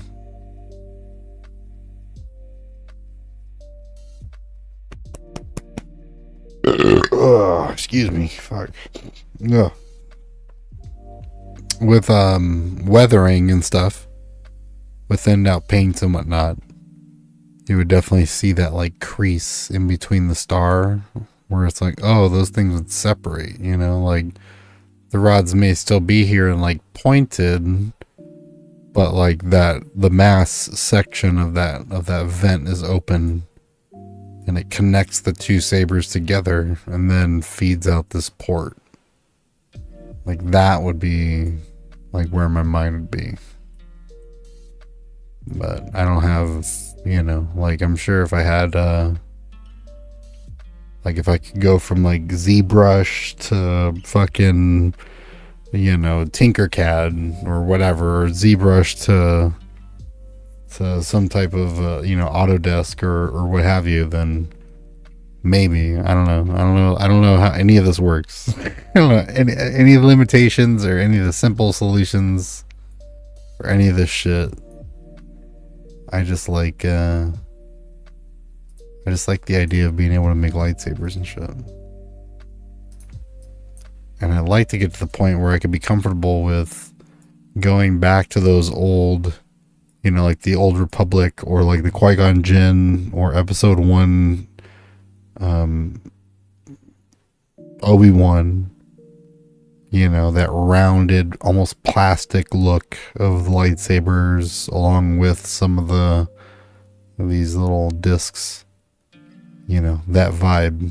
If I could do that shape, because some of them, I mean, I can take it and I can cut it here, and I can make a nice 45 or whatever angle I want slice in that tube. But I don't know how to make it to where, you know, for example, where like, you know, it's, if I'm looking at it from this angle, then it's like rounded. And then if I look at it from this angle, then that roundedness goes down here and then rounds off down here. And if I go down here, then it's kind of the opposite of the back, where it's like rounded.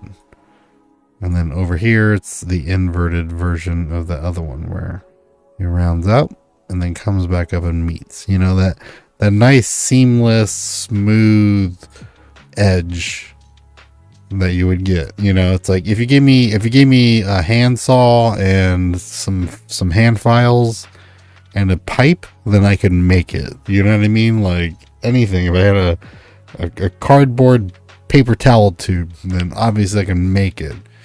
But in Tinkercad, like I don't know how to make that shape. And like people know how to make that. Like obviously people know how to make that shit. So, as somebody who never learned any of this, basically just started messing around with it a couple months ago. That's kind of like where I'm at with that.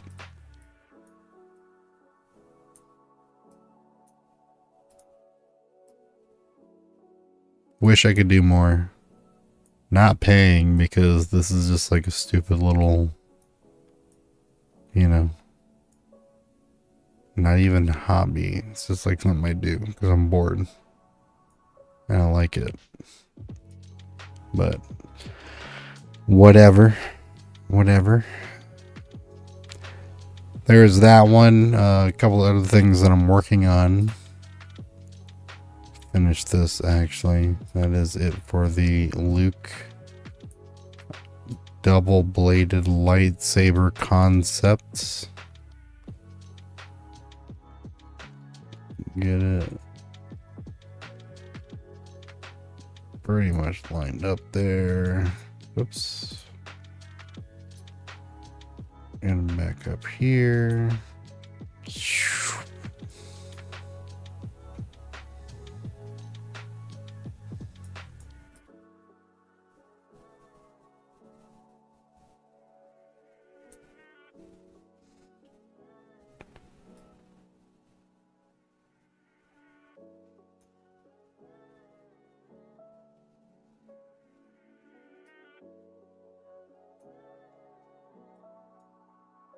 there it is. The Luke Skywalker double-bladed lightsaber concept. Just a mock-up. If I were to...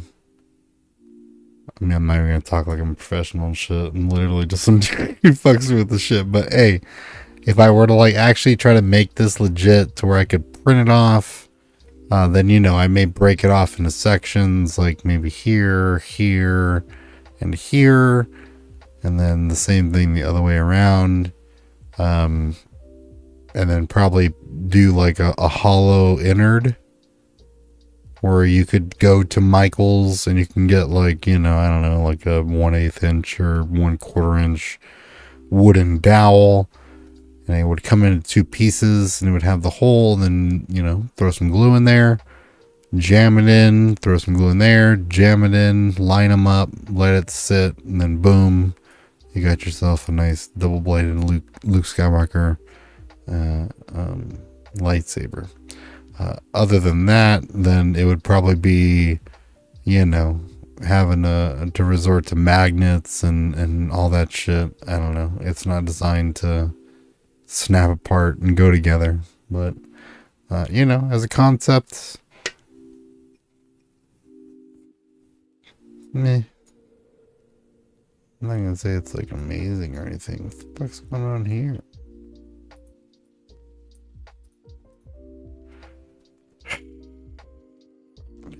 That is, bro. Say shit, man. Just shit. Random shit. Now we gotta go back to when that shit randomly popped up. Still there. Still there. Still there.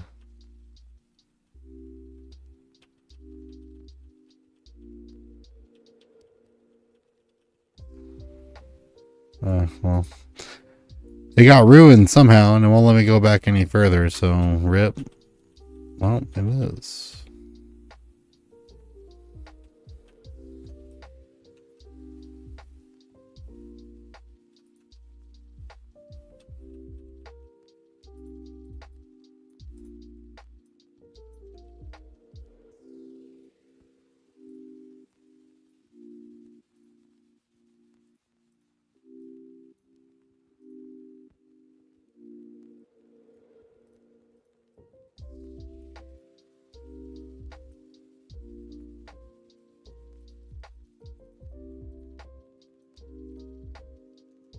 Whatever.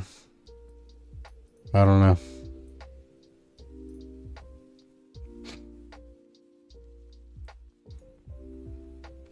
know. Whatever. But yeah, literally whatever. That was not anything of importance. That was just me burning some time here on the stream. Chilling, drinking a beer. I like the way that looked. The little combo piece in the middle there, the jointer, the joint, if you will. I would have done that differently. A couple other things. Considering some skate ramps and other tech deck sized obstacles. Make like a fun box and like a half pipe, quarter pipe. Just nice little hollowed, quick little ramps that people can print. Taking like 6 or 7 hours or whatever. Then what we got over here? What the fuck is this?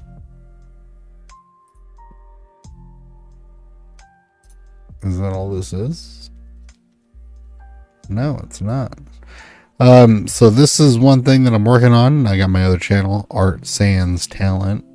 It means art excluding talent. It's not great, but whatever. But what I wanted to do is nice little, like, I think they're like 3-inch little inkings, maybe some watercolors, just little art, nice little compressed art pieces. And this is a frame. I keep trying to 3D print, but it keeps failing. I've managed to get this printed off. It came out nice, but I keep trying. I've tried like 5 times and this keeps failing. I don't know why. I mean, everything's failing. It's not just this, but whatever. I'm not great with 3D printing. But yeah, the two pieces go on top of one another.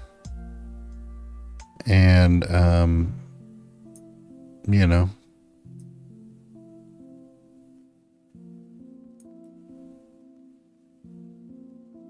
should be right there. Yep, that's about right. A little two-piece frame. It's where on the back there's a specific size indentation, the exact size of some nice little magnetic strip pieces that you can get off Amazon that I would use. So you can put it on like a refrigerator or any other metal surface.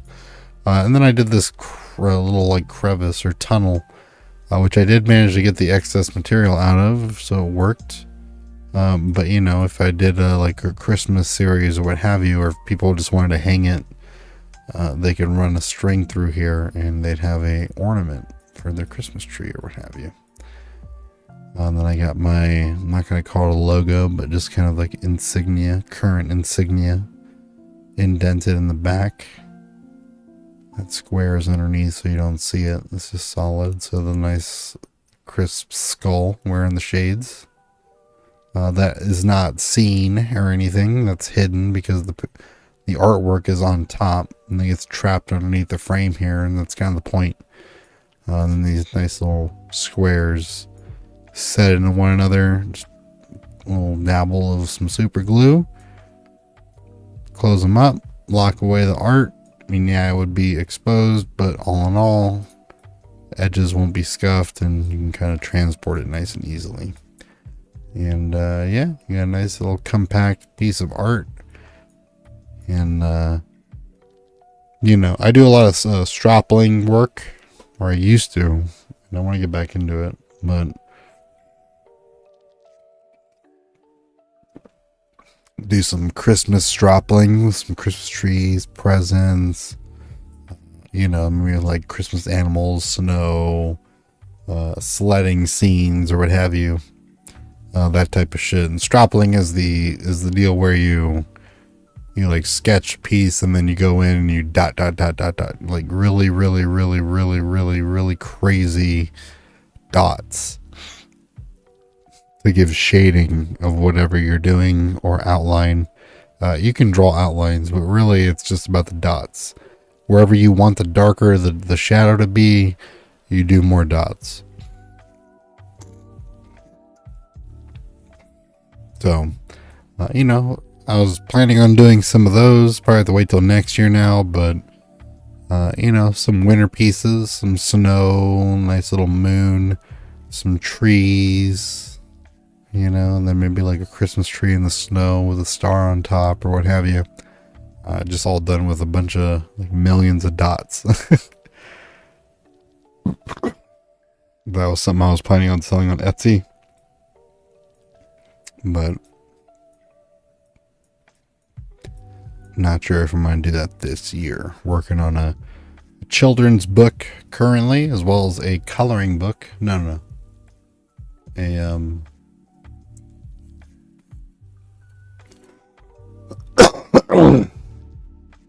I guess it's a coloring book. It's an alphabet coloring book.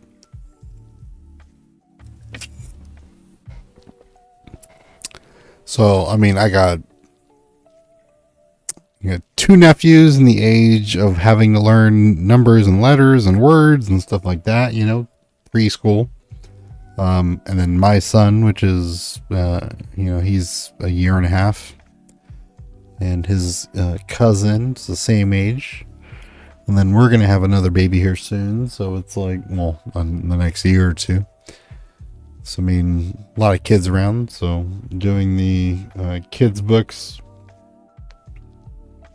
Doing some coloring books, tracing books, alphabet books, things like that.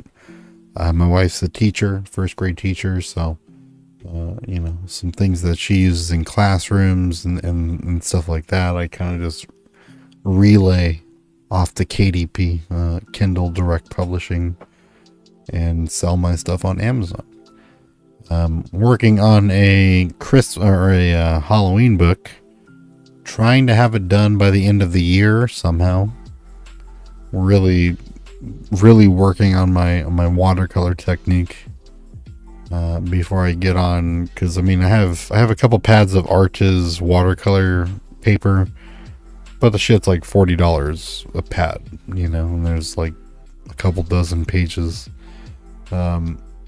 If I make a book, then it's gonna be 34 or whatever plus pages, 36 plus pages, and that's a lot of the pads of incredibly expensive watercolor paper. So I'm gonna take my time. I'm practicing on shit paper, and it's kind of getting used to the line work and stuff like that, and the technique of laying down water and wind, and you know, ruining it by coming back too early and that type of shit. So currently working on that. So these art pieces won't be out this year. Maybe my thing is the fact that it's a tangible good. You know, I do like SVGs on the internet. I want to start doing some STL files, like the lightsabers and stuff like that. I have other ideas of things that I can make. I just lack the skill, you know, like based on what I see and work with, I can perceive it. I just don't know how to achieve it. So like that's the struggle, and I don't think I'll get over that hurdle before it's time to have something ready for Christmas, to be able to use these frames as a way of, you know, framing some Christmas work. And I think if I did, rather than go the Etsy route, which, you know, you got to worry about your shipping address and your PO box and your, you know, the fact that Etsy takes like everything. They take so much money. You know, I'm in a pretty art heavy area of the country, let alone like the state. So there's some smaller art galleries that I can peddle my wares, see if they'd be interested, and you know, cut them in on like a 20 or 30% cut, and call it a day, and just supply them locally, do the work, print the frames myself, which I've printed off a couple other ones that just the designs weren't good, so I couldn't use them. This design seems like it's good. I haven't been able to print both off and test it. I had circular pegs that were having issues when printing, which, I mean, I don't know why, but it's just my printer. Me and my printer both are an issue in the whole concept of this. But really, the male female pegs, you know, they're not made to be snug or anything like that. They're just made for an area to put in some glue to also, resist the sliding after glued, which will help it keep, you know, nice and sturdy. The slight bevel to make sure that the paper stays in there, even if it does warp or shrink. The loop I did at one point underneath, what I did was I had an indent. It's like if I were to take a half egg and then embed it in here and remove it, and then take that same shape and then put it back in, but make like a smaller one inside to kind of give me a little lip to hang on to, so that you could take some fishing line and like hook it on. But printing that on a PLA printer was like impossible. It was so shoddy, came out terrible, and it also ruined like the base prints, just the adhesion of base prints when I was printing straight on the base. Like this big square is fine, because when, you know, it went in for the initial layer, it would print this square separately because it just needed a support to support this top bottom layer, and then everything else was nice and crisp. Printing this over here, I have it face down, so it's upside down compared to what it is now, and for some reason it just keeps failing.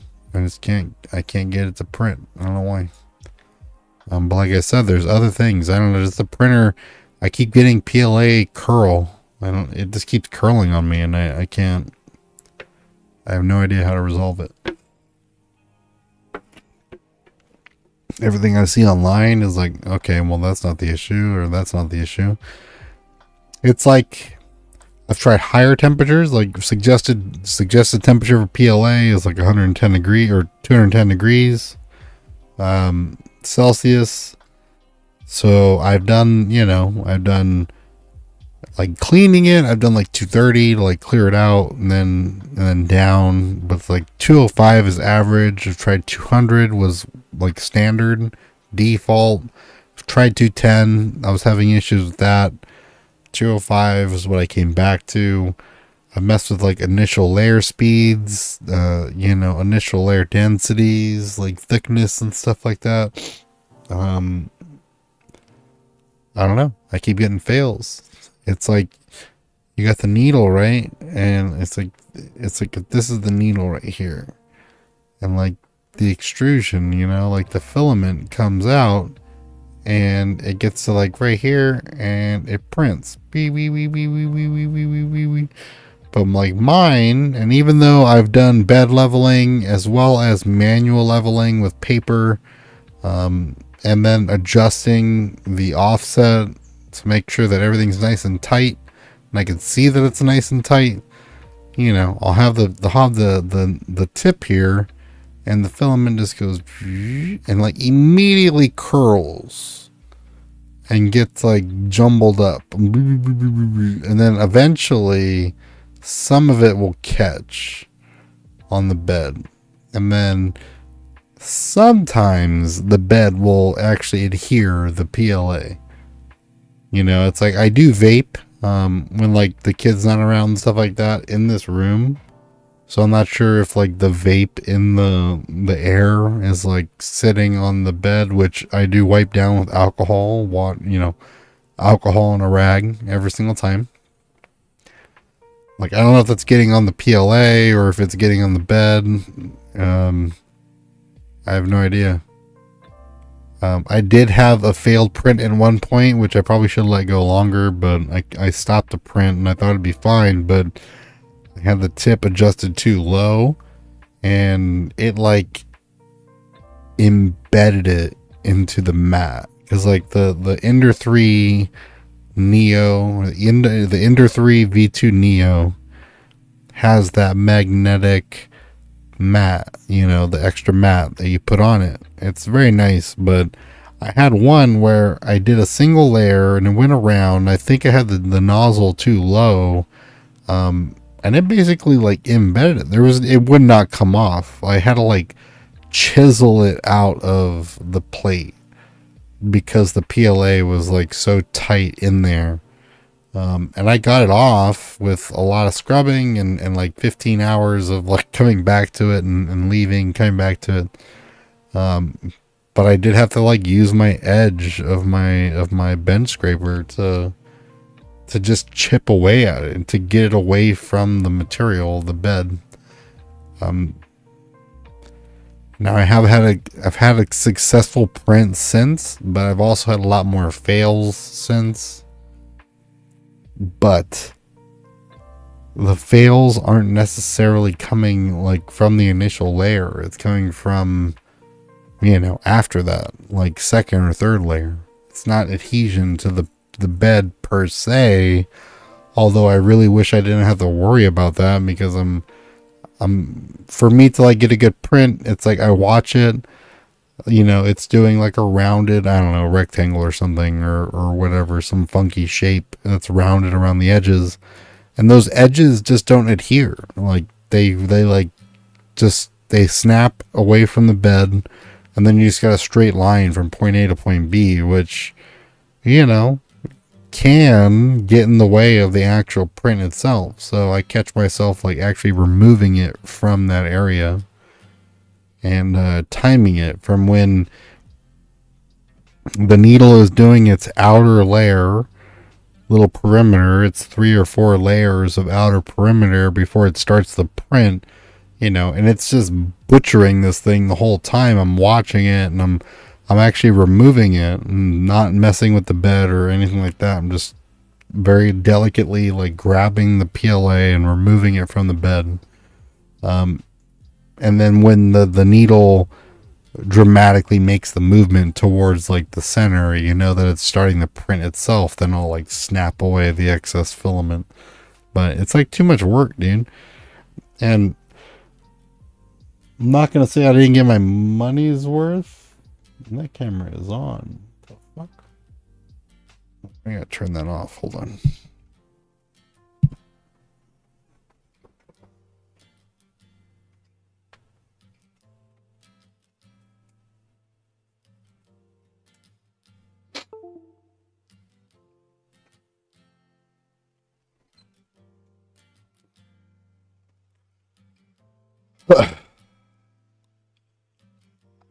I'm not saying I didn't get like my money's worth per se. It's like it's a nice introduction. You know, get your toes wet and get used to like the whole 3D printing process and like the trials, tribulations, the terminology, that type of shit. I got this Ender 3 V or the Ender 3 V2 Neo for pretty cheap. I think it was like $370. Typically it's like $600 or something like that. PLA is when it uses a spool of plastic and it melts said plastic and then lays it down in hair thin layers over the spans of hours, if not tens of hours, to print off something mundane. For example, this one little piece right here, which is 4 inches by 4 inches, I believe.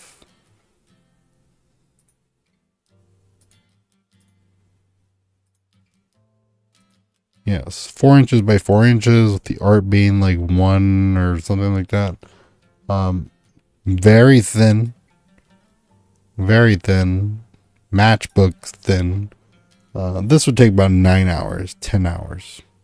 So very long. And then not to mention the lines. It's like, this is how it should look, you know? Nice and solid. These are the walls, nothing else. Just wherever you see this kind of open, nice area, that should be solid in material. And then everything else is a recess, you know, like Grand Canyon and shit. So that's a negative. But when you print in PLA, you actually see, especially on something this small, it almost might not even be discernible in this one, but you'll see like a little squiggly of plastic, and it might like line it off. And then it jumps to the next one where you'll see a few more lines of plastic, and then it'll line off. And then you don't really start seeing consistent, solid, you know, teeth in this case, for example, until like right here. And then you still notice little edges where it's not tight. Now, if you're having like, and this is the most specific of examples, you know, you go to any type of, you know, STL, like, let's see.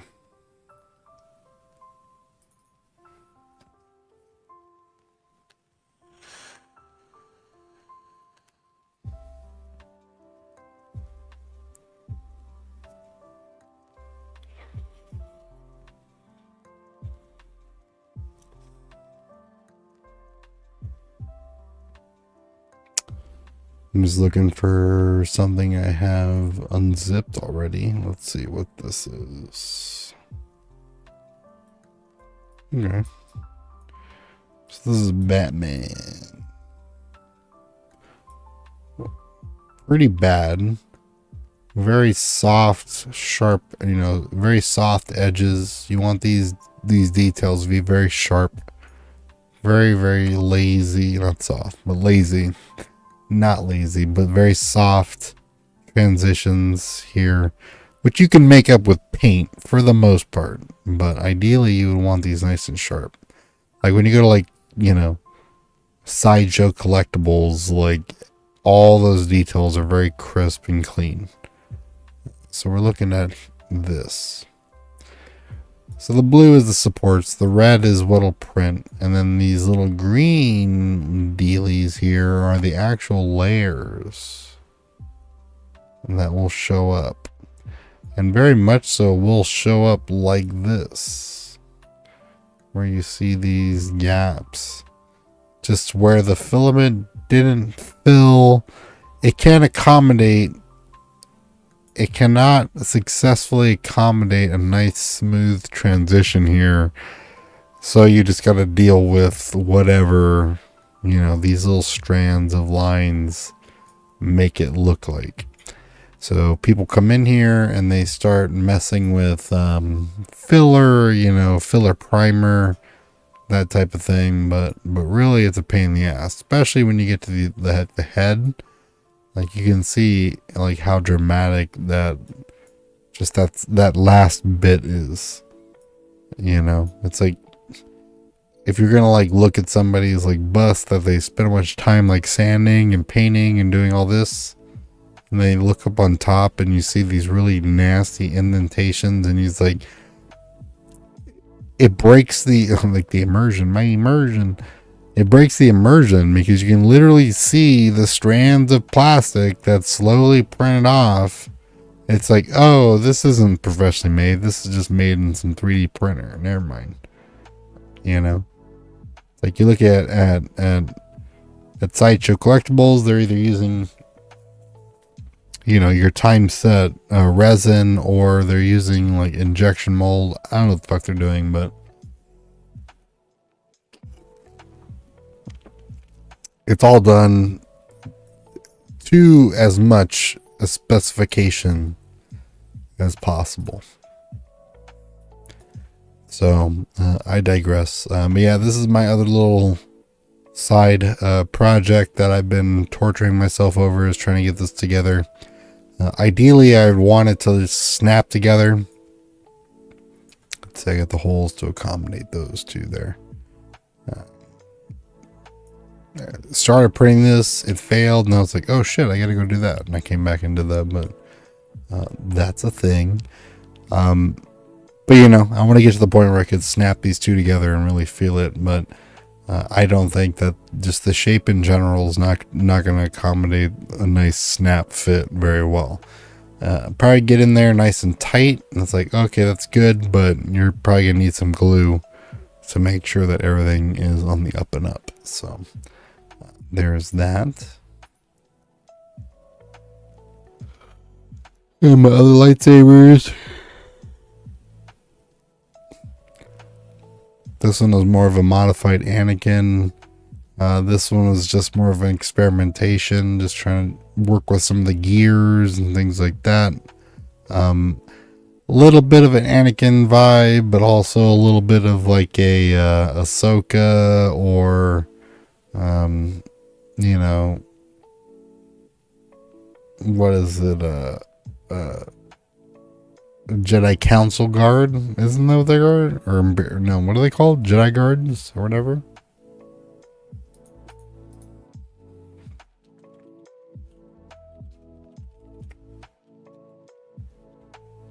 Temple Guards. That's right. That's right. My bad. I'm buzzed as a motherfucker. This, I don't know what this is. It's like it was a lightsaber at one point, but it got destroyed. Let's go in for further examination, shall we?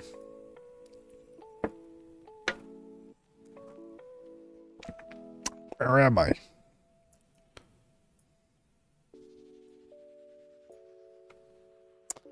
Oh yeah, that's right.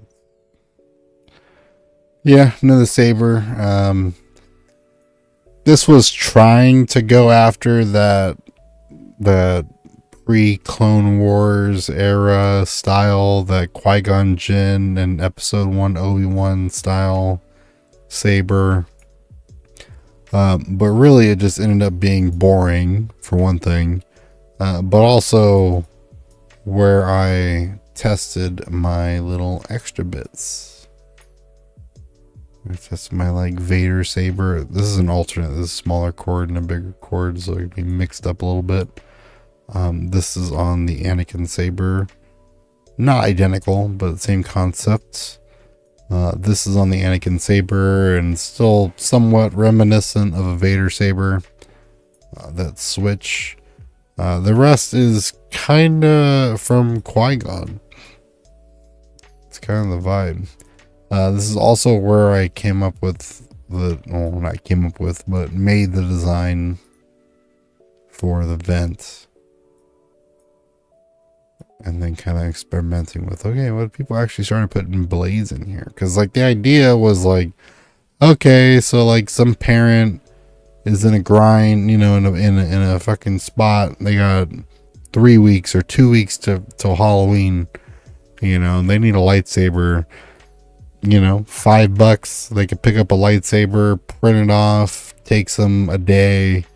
They paint it up real quick, and it's nice, simple, light, and they can strap it to their belt and go off trick-or-treating with their kids, That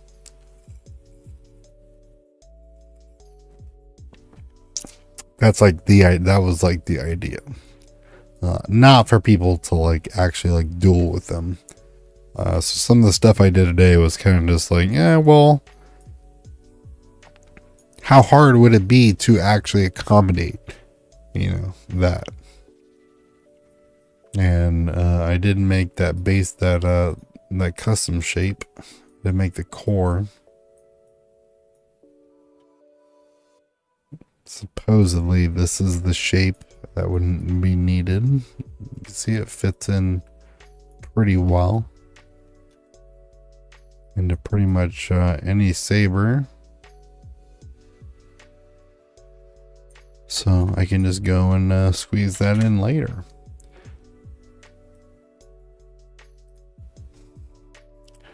See what else we got.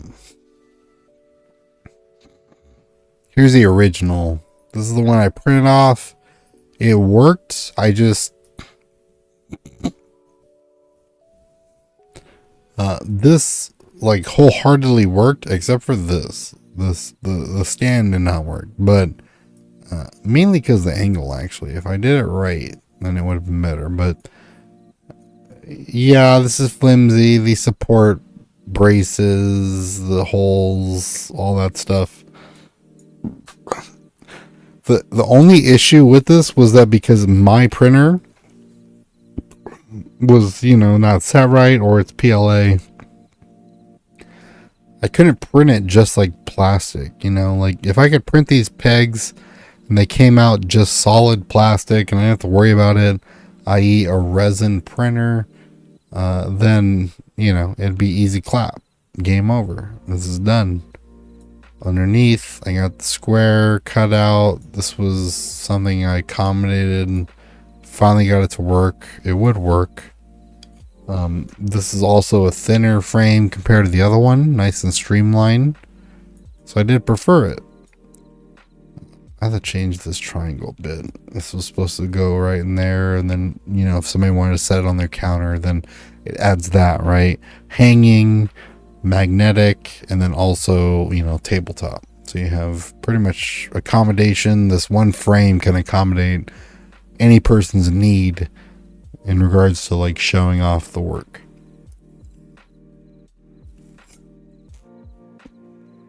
Nice little basic frames, nice and clean. Probably take like a Cricut and do a nice little, my signature or something like that. And then bada bing, bada boom. I mean, everything felt clean. Like I said, these pegs didn't print off well because of my printer. So they were just kind of just non-existent. And if they were like real flimsy inside. But as for everything else, fit perfectly. And, the skull looked good. It looked really good, actually. This didn't work, but like I said, everything else did. And, yeah. Then I realized all of the issues with this, where it's like, well, no, I should do this, blah, blah, blah. And then, here we are. What else we got?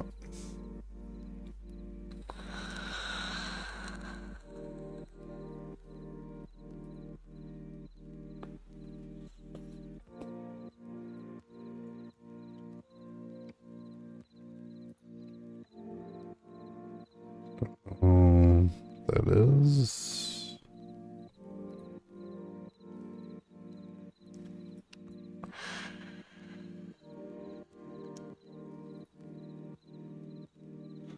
Don't know what that is either.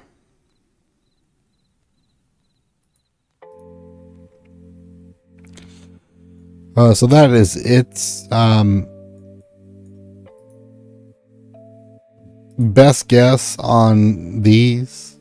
They kind of just winging it when it came to these. Like, they look like they'd work. They also look like they're a little bit too inverted. But they look like they'd work. You know, somebody wanted some little pocket ramp. They could just print that off, take that shit to like school or work or whatever. These other ones was gonna do some type of fastening, you know, consistency. So where you could just take them and all snap them together. Can still do that. Got some coping. Not that coping, but you know, pool coping. It's got a little lip there for some grinding. It is a little flat. Should be a little more rounder, but whatever. Might be more beneficial for tech skaters, but no like loop-de-loops or full pipes or anything like that. But you know, I was gonna do like a death box. Was gonna do a nice little grind bar. You know, that type of shit. Just basic shit. Make like a full set. Sell it for like $2, $5, something like that. You know, people come in, they can print off whatever they want. You know, you look underneath, like I said, they're hollowed, so you're not wasting a bunch of material, but thick enough to where they should be good. And yeah, you got a nice little surface. And ideally, you know, if I have the angles right, then you take 2 of these, put them side by side, and then you could have a half pipe. That type of shit. So I'm gonna dip. It's after midnight, kind of buzzing, got a little bit of this beer left. Gonna take a piss, I don't know, make like grilled cheese or something, chill for a bit. And yeah, as announced on our show last week, a little over a week, we switched to bi-weekly schedule. This week didn't really benefit me. I could have gotten away with it, but you know, for me to record, kids at the age where he's like screaming constantly, playing or crying or what have you, you know, doing his thing. So recording consistently would take a lot longer. So, you know, him and his mom, they go over to her mom's house and they hang out, and her cousin, you know, his cousin is the same age, so they play, have toys and food and treats and all that shit, go play out in the sun and all that. A lot easier in the winter and the fall and stuff like that. When it's cold, you know, it's a place for them to go play and be bundled up and nice and warm. And then I stick behind and I, you know, clean the house and then do my weekly shit, and then also record the podcasts. But in the spring and summer seasons, with the weather being nice and stuff, and you know, him at the age where he's running around and having fun and stuff, I'd much rather go and spend, you know, some time, you know, letting him lead me around the yard or go and trot around, playing some dirt, whatever. That type of shit. So the spring and summer seasons, there may be weeks where we're just like, hey, we're all free, you want to do it? Yeah, fuck it, whatever, dude. And then we'll do a show, but consistently I expect bi-weekly. This week is a no show week. Next week would be a show week. So basically from there, every other 2 weeks. Super dead week in news.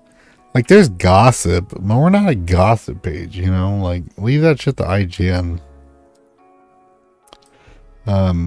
You know, we want to report on, you know, it's like, okay, confirmation, Venom, blah, blah, blah, you know, Venom 3 has been greenlit, or, you know, Venom 3 is filming in Vermont, you know, blah, blah, blah, you know, like, whatever.